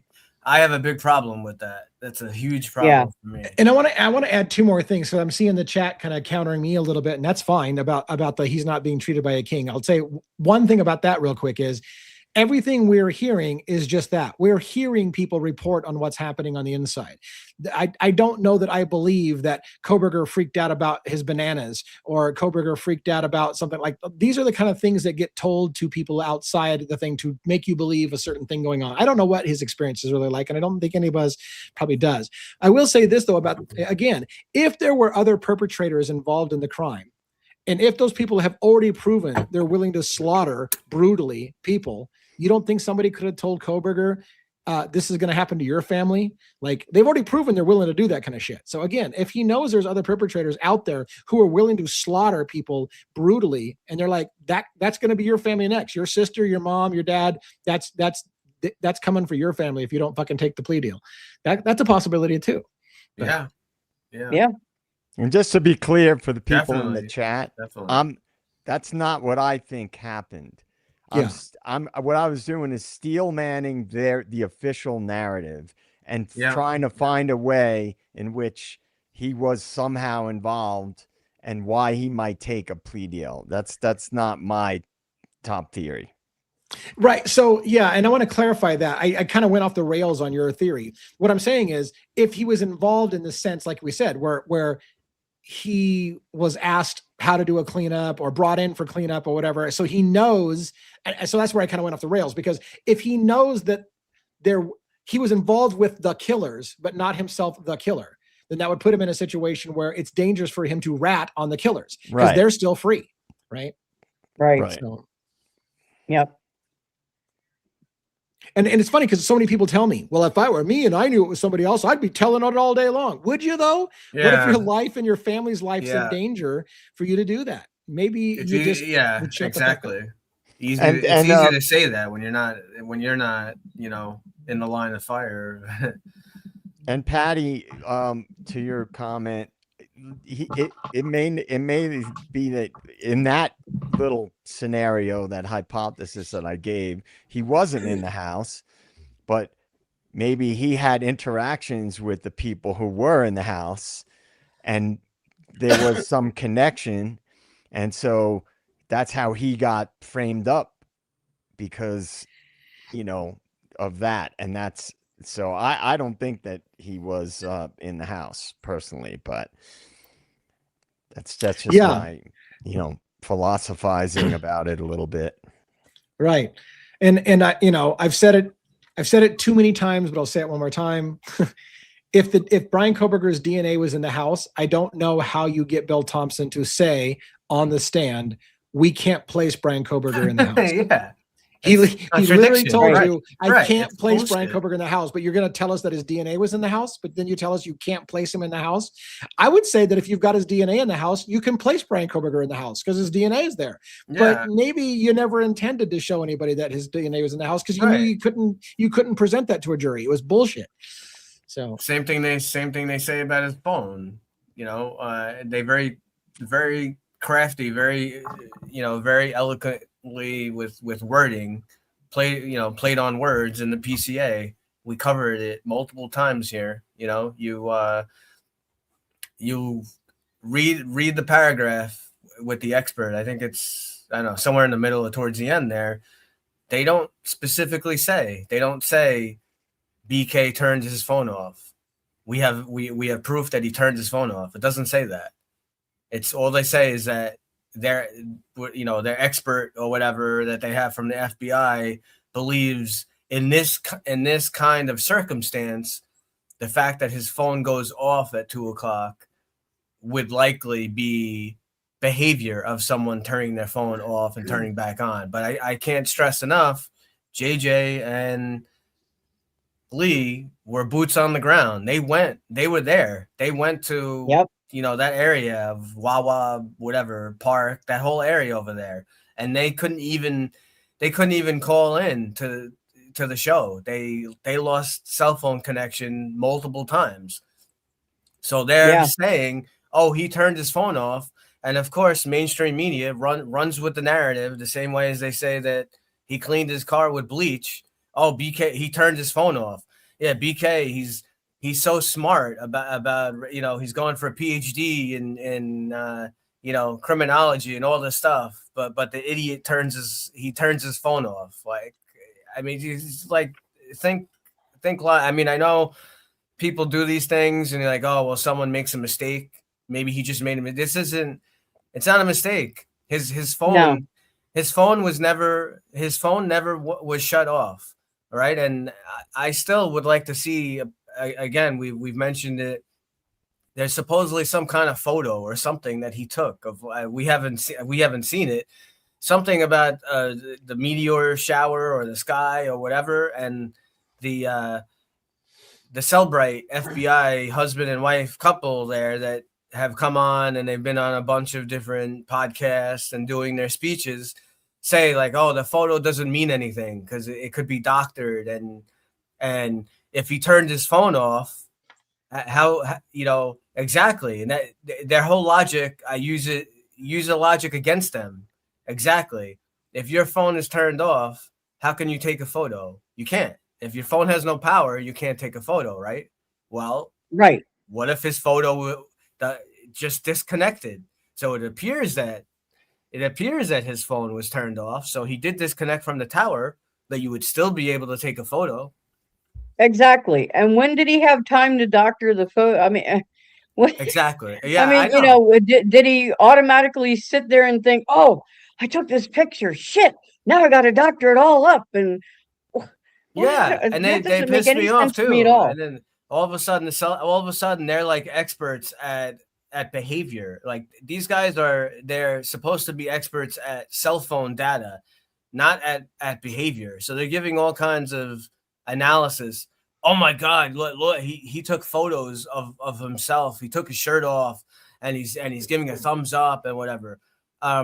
He was in the process. He lost a bunch of weight. There are lots of people that I know, a ton of people who take selfies and take photos. That doesn't mean anything. Yeah. What I don't understand is, everybody says pretty much at 4 a.m. Well, then why did they deliberately ignore the car that pulls in at 4 freaking a.m.?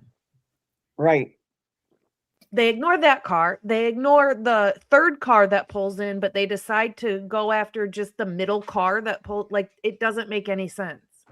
Right. No. And then another big thing, I know there's like a million things we can point out. A big problem that I have with the video that, I know that they do fuckery with the video and the audio and everything, but a big problem I have is that document. I don't know what number it is, but the one where he's basically describing Tisdale and Rosenthal. why do we not see their car? We don't see their car driving around. I mean, they said they went around like whatever multiple times. We never see their car. There's No. one video where you see their car. Well, but I mean, we should see their car like kind of circling around, and we don't really see that. Molly said she saw their car in the 1122, like Right. when she was parking Right. in there. So why do we not see it? Because it's the white car they're claiming to be Brian's. Right. Mm-hmm. Yeah. It's just astounding the way that they have lied at every turn. This is why there has to be consequences There is, yeah. for Yeah, these types of definitely. actions, because it's just going to keep happening if we don't hold them accountable for this shit. Well, And I'm sorry, but if this happened to one of my kids or any, you know, anyone in my life, I want them to do their job, the job that they swore to do, not this kind of thing. Well, the free speech warriors, the ones that were screaming about free speech, are now the ones censoring what the public can get access to. Yeah. Which is pretty ironic and suspicious, in my opinion. Mm-hmm. And I just think there's too much fuckery in this case to be just by incompetence. I just don't see how that's possible. No, you're right. You're right. And there's some stuff in this case that we're never going to get. We know that Dylan did a 5th interview with Homeland Security. I mean, she almost makes reference to it in one of the interviews she does. We're never going to see it. We're never going to know what was said in that interview. So how many other interviews and other stuff that we're never going to get? Like Brian Koberger's. Why can't we see Brian Koberger's? I mean, why aren't we seeing anything from Pennsylvania? Right. Well, exactly. Lisa Hawkins is speaking my language in the chat, which is, she said it's called distraction. And I've brought this up with numerous cases we've talked about, that a lot of things happen for other reasons. And there's usually, I say it to the point where people are probably sick of hearing me say it. Don't look at the thing that comes out right away, what happened. Look at what happens as a result of it. Right. Well, we know there was a whole big drug operation going on, because ISP, they make reference to O'Neill. O'Neill is an FBI guy who worked with drug task force. That's like his main job. And he was, why would someone that's part of a drug task force, why would he be interviewing people in a homicide case with 4 college students? So yeah. But, and I know he's the one. He apparently was a handler for Farley. I know that one video where people say, some people say they hear Farley, I hear you, or something like that. I don't know if that's accurate or not. But whether Farley is there or he's not there, O'Neill is still involved. His name is in the documents. So, yeah, that is very true. And that's the thing too. You know, they want to villainize us for looking into these things, and call us, you know, conspiracy theorists, and that, when, you know, especially, you know, channels like ours and a lot of the other channels, we're using the documents that they're putting out. We're using the pictures that they're releasing. How do they call it a conspiracy when we're using the official documents and stuff that are being put out? That's all they could do. They didn't expect the case to get to this magnitude, and they didn't think that people would be foiling, you know, getting video from traffic light cameras and all kinds of stuff that shows, you know, BK's suspect vehicle 1 is not BK's car. We know that now. Right. So Yep. Yeah, definitely. It's just, there's just too many things that, in my opinion, still point to some sort of a conspiracy. It is definitely. I mean, I can't, even with a cleanup, you still think you would see some kind of footprints or something, right? Some kind of like, at somewhere, or some kind of faint footprints. And all we see is what? There's like one footprint of probably Dylan, right, in the doorway there with her shoes. And then there's one or two footprints, I guess, right, of Murphy, of the paw, and that's it. Like how, like all the, like, where is everyone else's footprints? I mean, there's blood all over the place. Right. It doesn't make any sense. Yeah, and there was some wacky stuff going on with the dog, that's for sure. I was just going to say that they want to say that Dylan wants to say that Murphy was running all over the place. How did they even find him? He was lost. He was barking and running away. But we hear him on the audio, and he sounds like he's pretty much in the same spot. He's not barking over here, then barking over here, then getting distant, and you can't hear his bark as well. You know what I'm saying? He sounds like he's kind of in the same spot. So what is she talking about?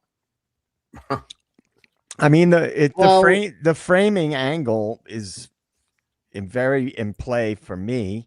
That's one of the theories that I feel pretty strongly about. You've heard my other theories about him working potentially with the feds in some way, shape, or form. But we know people get framed up. We know what happens. Oh yeah. Every day. If it's in the process, in the service rather, of covering up something that they don't want the public to know about, like the school doesn't want to get out, and could a guy that they had interactions with in the past have been framed up? Yeah, it's very possible. I see that as a top. It's one of the top ones on the list for me.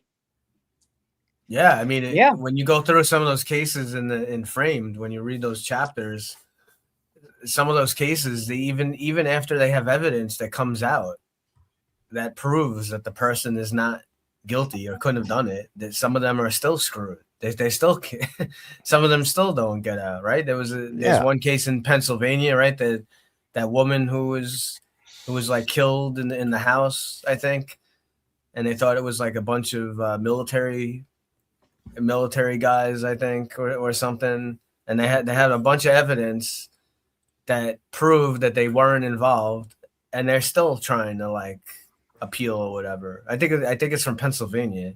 There was so many. I know. I'm only halfway through that book. Yeah, I'm like halfway through also. And for regular people, it's shocking that, because I think we're all inclined to not want to accept the level of corruption that exists. We all know it's there. We all know about corruption. But when you read it, even on smaller scales in local police departments and things, that you could actually try to put somebody in prison that you don't have strong evidence against, and even after you find evidence that's exculpatory, you still go with that person and you let them do time. It's sickening. Yeah. What I find interesting is they tried to say when they kicked in the door at Brian Koberger's house that all of his family members just sat there, and Brian Koberger was the only one who took off running. And I'm like, he first of all worked in criminal psychology and cloud forensics. So that's what he did for a living. If somebody was kicking in my door and I didn't know who it was, you bet your ass I'm taking off running. Do you remember where that statement came from, Logan? I was going to bring that up again the other day, and I completely lost. Who said that? Because I have a reason why I'm asking.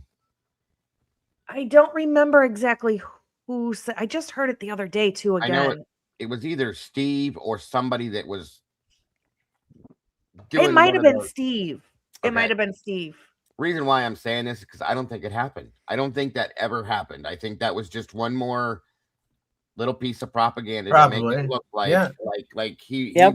he ran. I don't think he did. I don't think Yeah. anybody moved. I think everybody froze and said, "What the fuck?" You know what I mean? Well, because Christy then said that he was sitting at the kitchen table with Yep. gloves on. So which That's- one is it? But I even Right, thought saying right. him running sounded ridiculous anyways. And I think Anne, if I can remember, because I remember her making a statement about him cleaning the bathroom. The gloves he was wearing or something had something to do with him cleaning the bathroom, that he wasn't, I think she even stated that he wasn't actually even sorting garbage or something. Don't quote me on that one, you guys, but I don't think it was anything like what they gave us. That was all part of the propaganda to make us say, why would he ran? No, he didn't. Mhm. Where did he run to? The house is surrounded by people. Did he run to his bedroom and crawl under the bed? What the hell? You know what I mean? Right.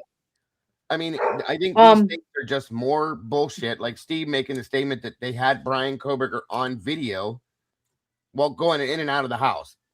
Stop. Go ahead, Robin. I'm sorry. Right. Oh, no, that's okay. I just want to let everyone know Lee is working on something. He's going to have an update very shortly here. So I just didn't want to, because I saw someone in the chat was wondering where Lee went. He's fine. Everything's okay. He's working on having kind of like a live update here. So he will be back very shortly. But so just wanted to put everyone's worry and concern at rest. So he will he'll be back. So But But yeah, good. I was just gonna say to continue with what we were just saying though, like they're still pushing these things too. They said that he was sorting garbage, that he was seen putting it in his neighbor's garbage can. None of that's true. Never happened. That when he went home, that he was seen cleaning his car with bleach. That's not true. All of these things are put in place on purpose to get people to believe that Brian did something wrong. And if you subtract all those things from the equation, what do you have left?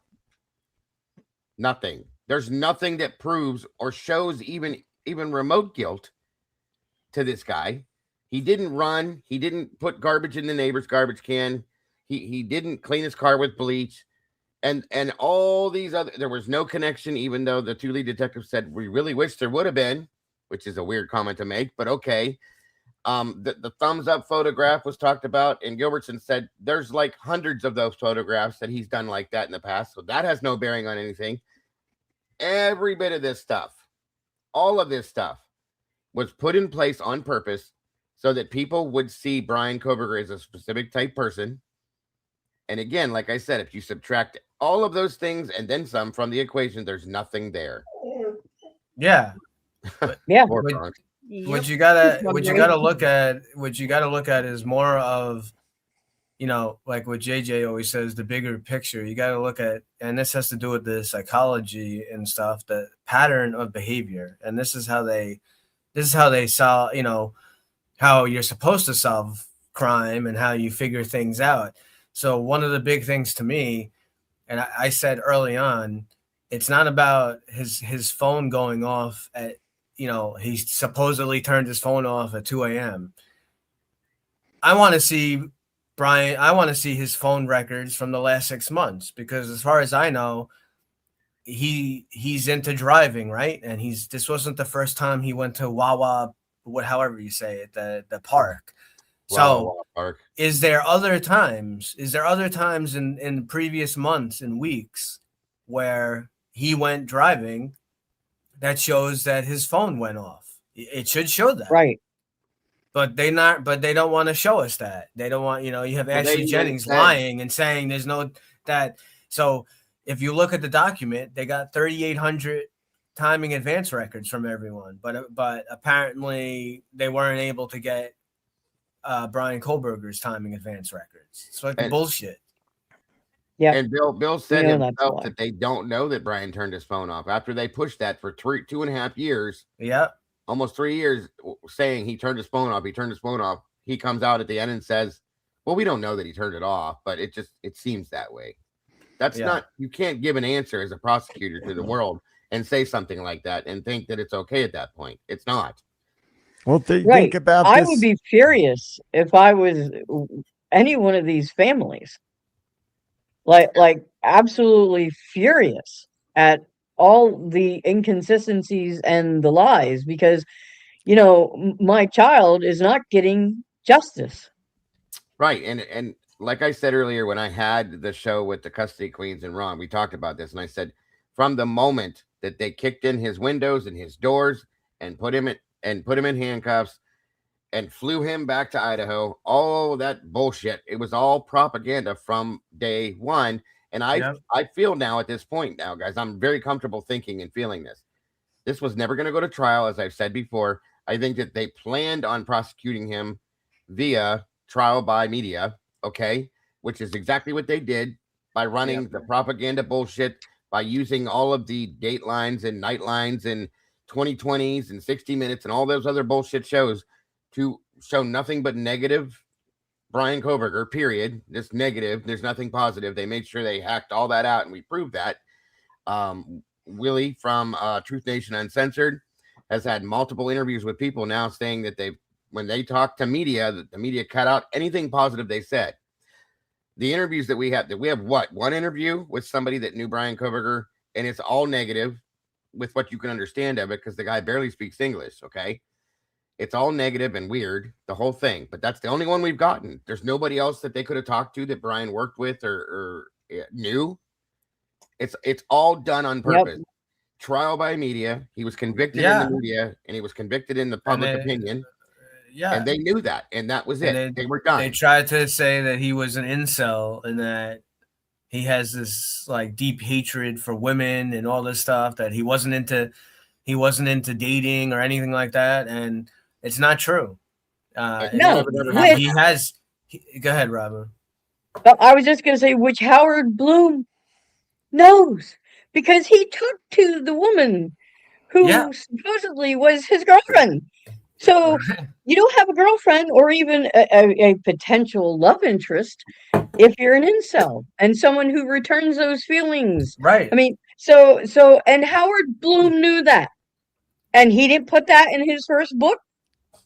No, because it didn't. He didn't have to reveal her identity.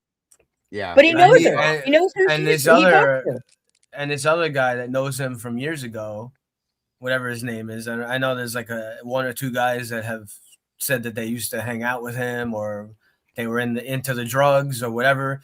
They said that he went to parties and he was drinking and talking about that girls. doesn't sound like an incel to me. I'm sorry. No, he might maybe he's a little autistic or he's on the spectrum, or maybe he's a little quirky, but it doesn't sound like he's an incel to me. Someone who's going to parties. No, an incel doesn't go to a pool party and sit down between two women together and try to hit on both of them. Okay, not even close. Right, and wind up with two phone numbers, nonetheless. Well, the thing is, the question you always, in my opinion, you always have to ask is, why was the mainstream media all in lockstep? That had to be coordinated. Yeah. You can't, that doesn't happen without coordination and fake stories being put out. Yeah. Well, JJ, as you said, you're accurate. It's definitely true. The CIA and FBI, whatever, like they control the main, the higher up, they control what gets released to the mainstream. So if they wanted a certain narrative pushed, oh yeah, this guy was cleaning his car with the bleach, and people, you hear things enough times. I mean, I can't tell you how many people, here that I work with, but I just mentioned, Idaho 4, and they're like, oh yeah, that guy was guilty. He was stalking the girls and whatever. I'm like, no, it's yeah. amazing. I mean, and the thing is, like, the media coordination is always a red flag for me. Yeah, because that implies to me that there is something bigger, someone higher up from the media that is coordinating the narrative. And just for people who don't know, people might know this in the chat, the CIA has dominion over the FBI. They're the ones who control DARPA. the CIA are the ones that basically oversee the NSA. They're like a hub, and they are connected to the banking cartel. It literally, the CIA was started by Wall Street. So that's why I look at scenarios where I see a very coordinated effort to shape a narrative, and I think fuckery. Yeah. Welcome back, everybody. Thank you. I am. First of all, I apologize. I had multiple phone calls in today about the situation in Letcher County, and one of them was to our friend John Ray in New York, an attorney that I've had on the show several times, who's involved with the Shannon Gilbert case and others. He just returned my call, and when I saw it was John Ray calling me back, I was like, I'm going to interrupt my live to take John Ray's call because it's very late back there in New York. So we spent some considerable time talking about it. I'll fill you in on the details a little bit later, but really, really good call was John Ray talking about the situation in Letcher County and what probably is going to happen and those kind of things from his perspective as an attorney. And it was a golden opportunity to answer that call because he's late at night on the East Coast right now. So he was just ending his day. So anyways, I appreciate everybody allowing me that time to be rude and cut out of my own show. But I figured it'll pay off in the end because you'll get to hear some really cool stuff when I can kind of formulate what we just talked about. So yeah, definitely. Big stuff. Very good. Big stuff. So I'm completely clueless. What the hell did you guys talk about? Did you guys keep talking about Idaho 4? Did you move on to something else entirely? No, we were talking about Idaho 4. Yeah. Yeah. So are you guys at a breaking point where I can maybe kind of talk a little bit about Letcher County and stuff like that? Yeah. Real quick. Sure. So I'll be right back. Okay. The reason why we're hot and heavy on this is again, Sabrina Atkins has a federal case against basically Ben Steins and the sheriff's department and stuff like that for what happened to her. Again, Ben Steins was convicted of criminal acts of sodomy and rape and of Sabrina Atkins, and that has already been done, and he's already served time for it. But now comes the civil part of it, where she's suing, entities like the sheriff's department and a correctional facility and stuff like that for their role in just allowing these kind of things to happen. To be honest with you, I've had phone calls. Again, I've had phone calls into the FBI. I've had phone calls into attorneys and stuff like that. And it's more of an uphill battle than you think. And let me tell you what's depressing about this in a way. People who are indigent in this country and don't have money for things like that, they're fighting a huge uphill battle. It becomes kind of the little person's word against a ginormous system. I guess if I were to boil down the phone call that I had would be, these are people trying to fight a massive system. And the chances that they're going to see what we might call justice are pretty slim, unfortunately. And that's depressing, right? Because how do you fight a system that is designed to protect itself? And so I'm not giving up hope. We're gonna try to do what we can to bring attention to this case and what's happening. Yeah, I got more of the nuance, I guess, of the legality of what's happening. John explained to me on the phone what's probably happening in the federal case right now and what's likely to happen, and some predictions talking about him. He wasn't aware of the case, so I'm not gonna repeat his words because he doesn't know enough about the case to be 100%, But he gave me ideas, ballpark ideas of what's likely to happen, and so we're gonna take that under advice. Talk as our team how we can help these ladies out in Letcher County, what we can and can't do, what's realistic, and try to do the best we can to shed light on what's happening with the fuckery, and as I say, in that county, which is a complete mess.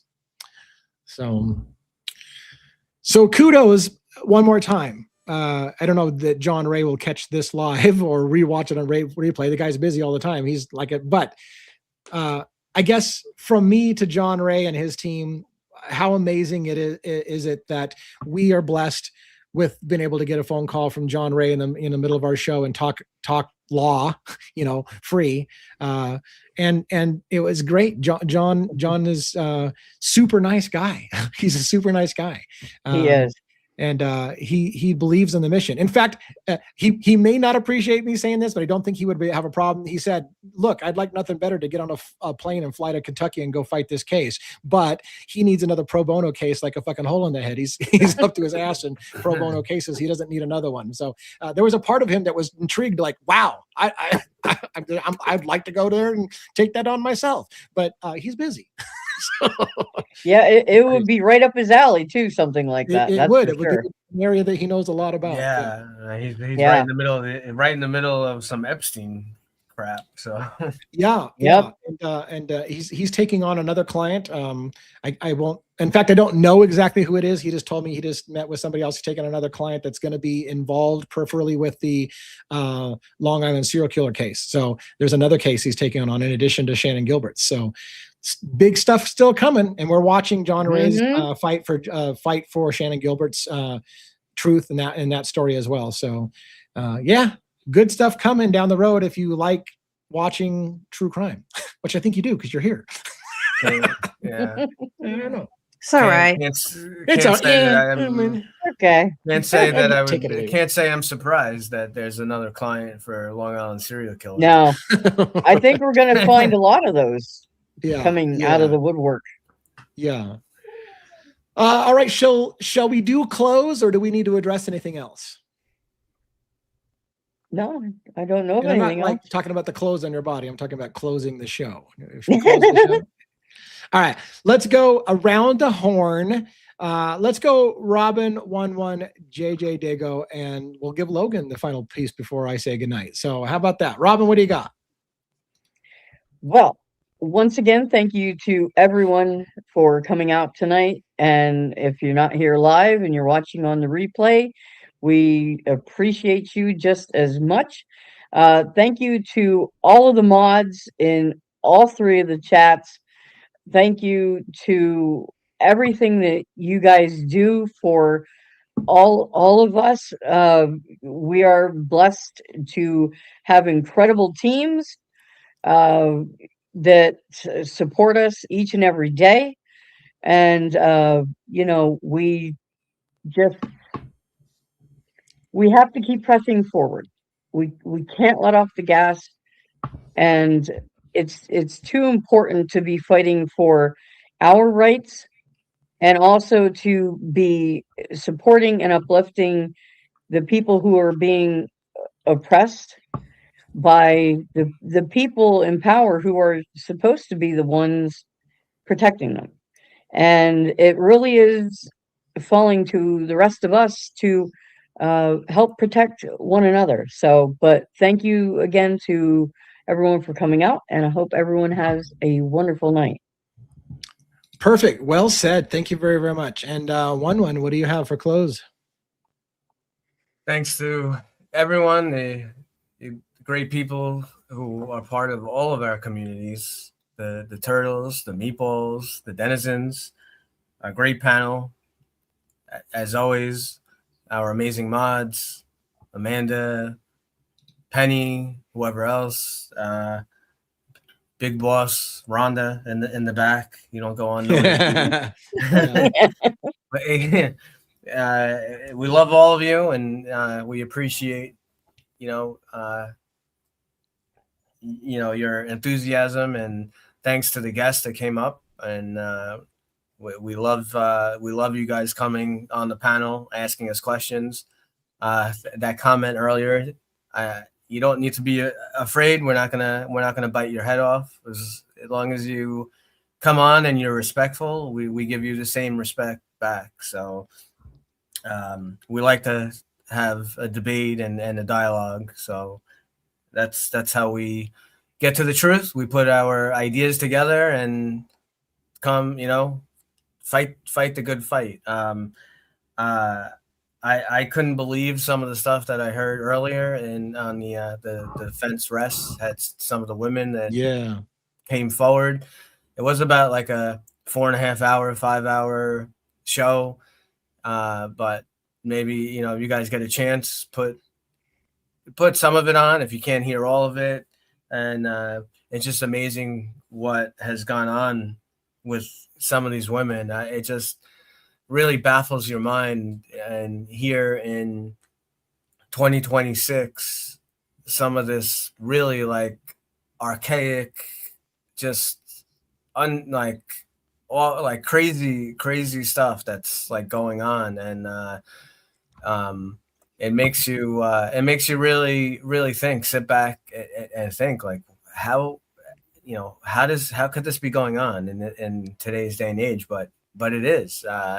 You see all this stuff with the human trafficking and the child trafficking. These are real things going on. I mean, it's really sad. And hopefully some kind of difference can be made. But all of you guys are great, and we love all of you. So I will end here with a movie quote.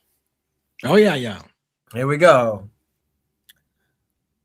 You touch me, he dies. If you're not in the air in 30 seconds, he dies. He dies. You come back in, he dies. Snake Plissken. That is one of my favorite movies right there. That is Escape from New York with Kurt Russell.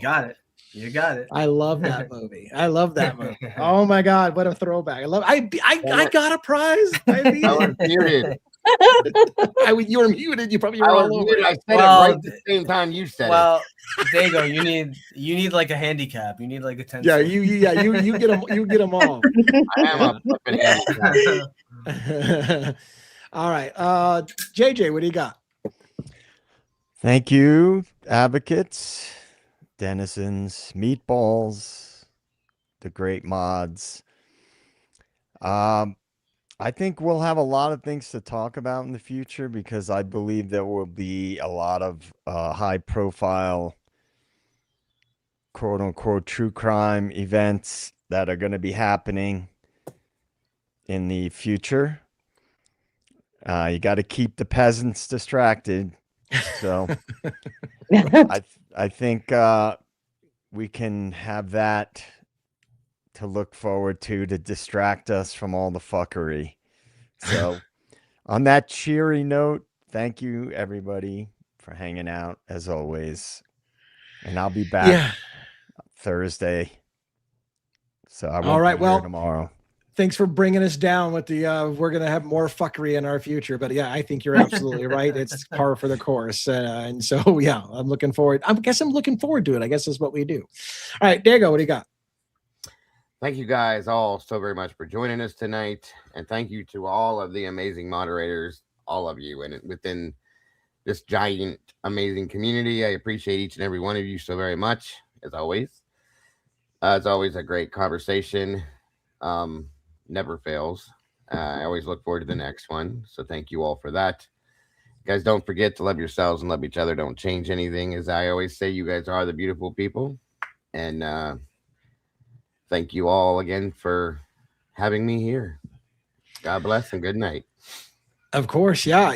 I love having you guys on the show. It's been a great addition to our panel. Everybody seems to love it. Hopefully we get to keep doing this for as long as it's working out for everybody. And I hope that it goes long. And Logan, what do you got for the close? Thank you everybody for being here. Thanks mods. Thank you Bianca for the gifted. Do something nice for yourself today. Be kind, but more importantly, be kind to your animals. Also, I'm really excited for a bunch of shows we have coming up in the next week or two with some guests and Dago's channel and our channel, and just really excited. Excellent conversation tonight. Everybody have a wonderful evening, and we will see you very soon. All right. Thank you very much. And again, I apologize to everybody for stepping out of my own live show for quite a bit of time. Hopefully you understand. We had a lot of phone calls in the air trying to get help in that messed up county of Letcher County and what we can and can't do, trying to get a handle on that. So what's cool is we've made friends, right? We've made friends in law enforcement. We've made friends in civil liberties attorneys, criminal defense attorneys. Now we have friends in high places, which is very, very cool. And as we continue to work that, we'll hopefully get better at what we do. And so, thank you all for being part of the show. Can't wait to see you again next night with most of our panel, not all of our panel, but most of our panel. And stay safe out there and take a mental break if you have to. Then come right back here. Take it easy, everybody. Have a good night. Good night, everybody. Good night.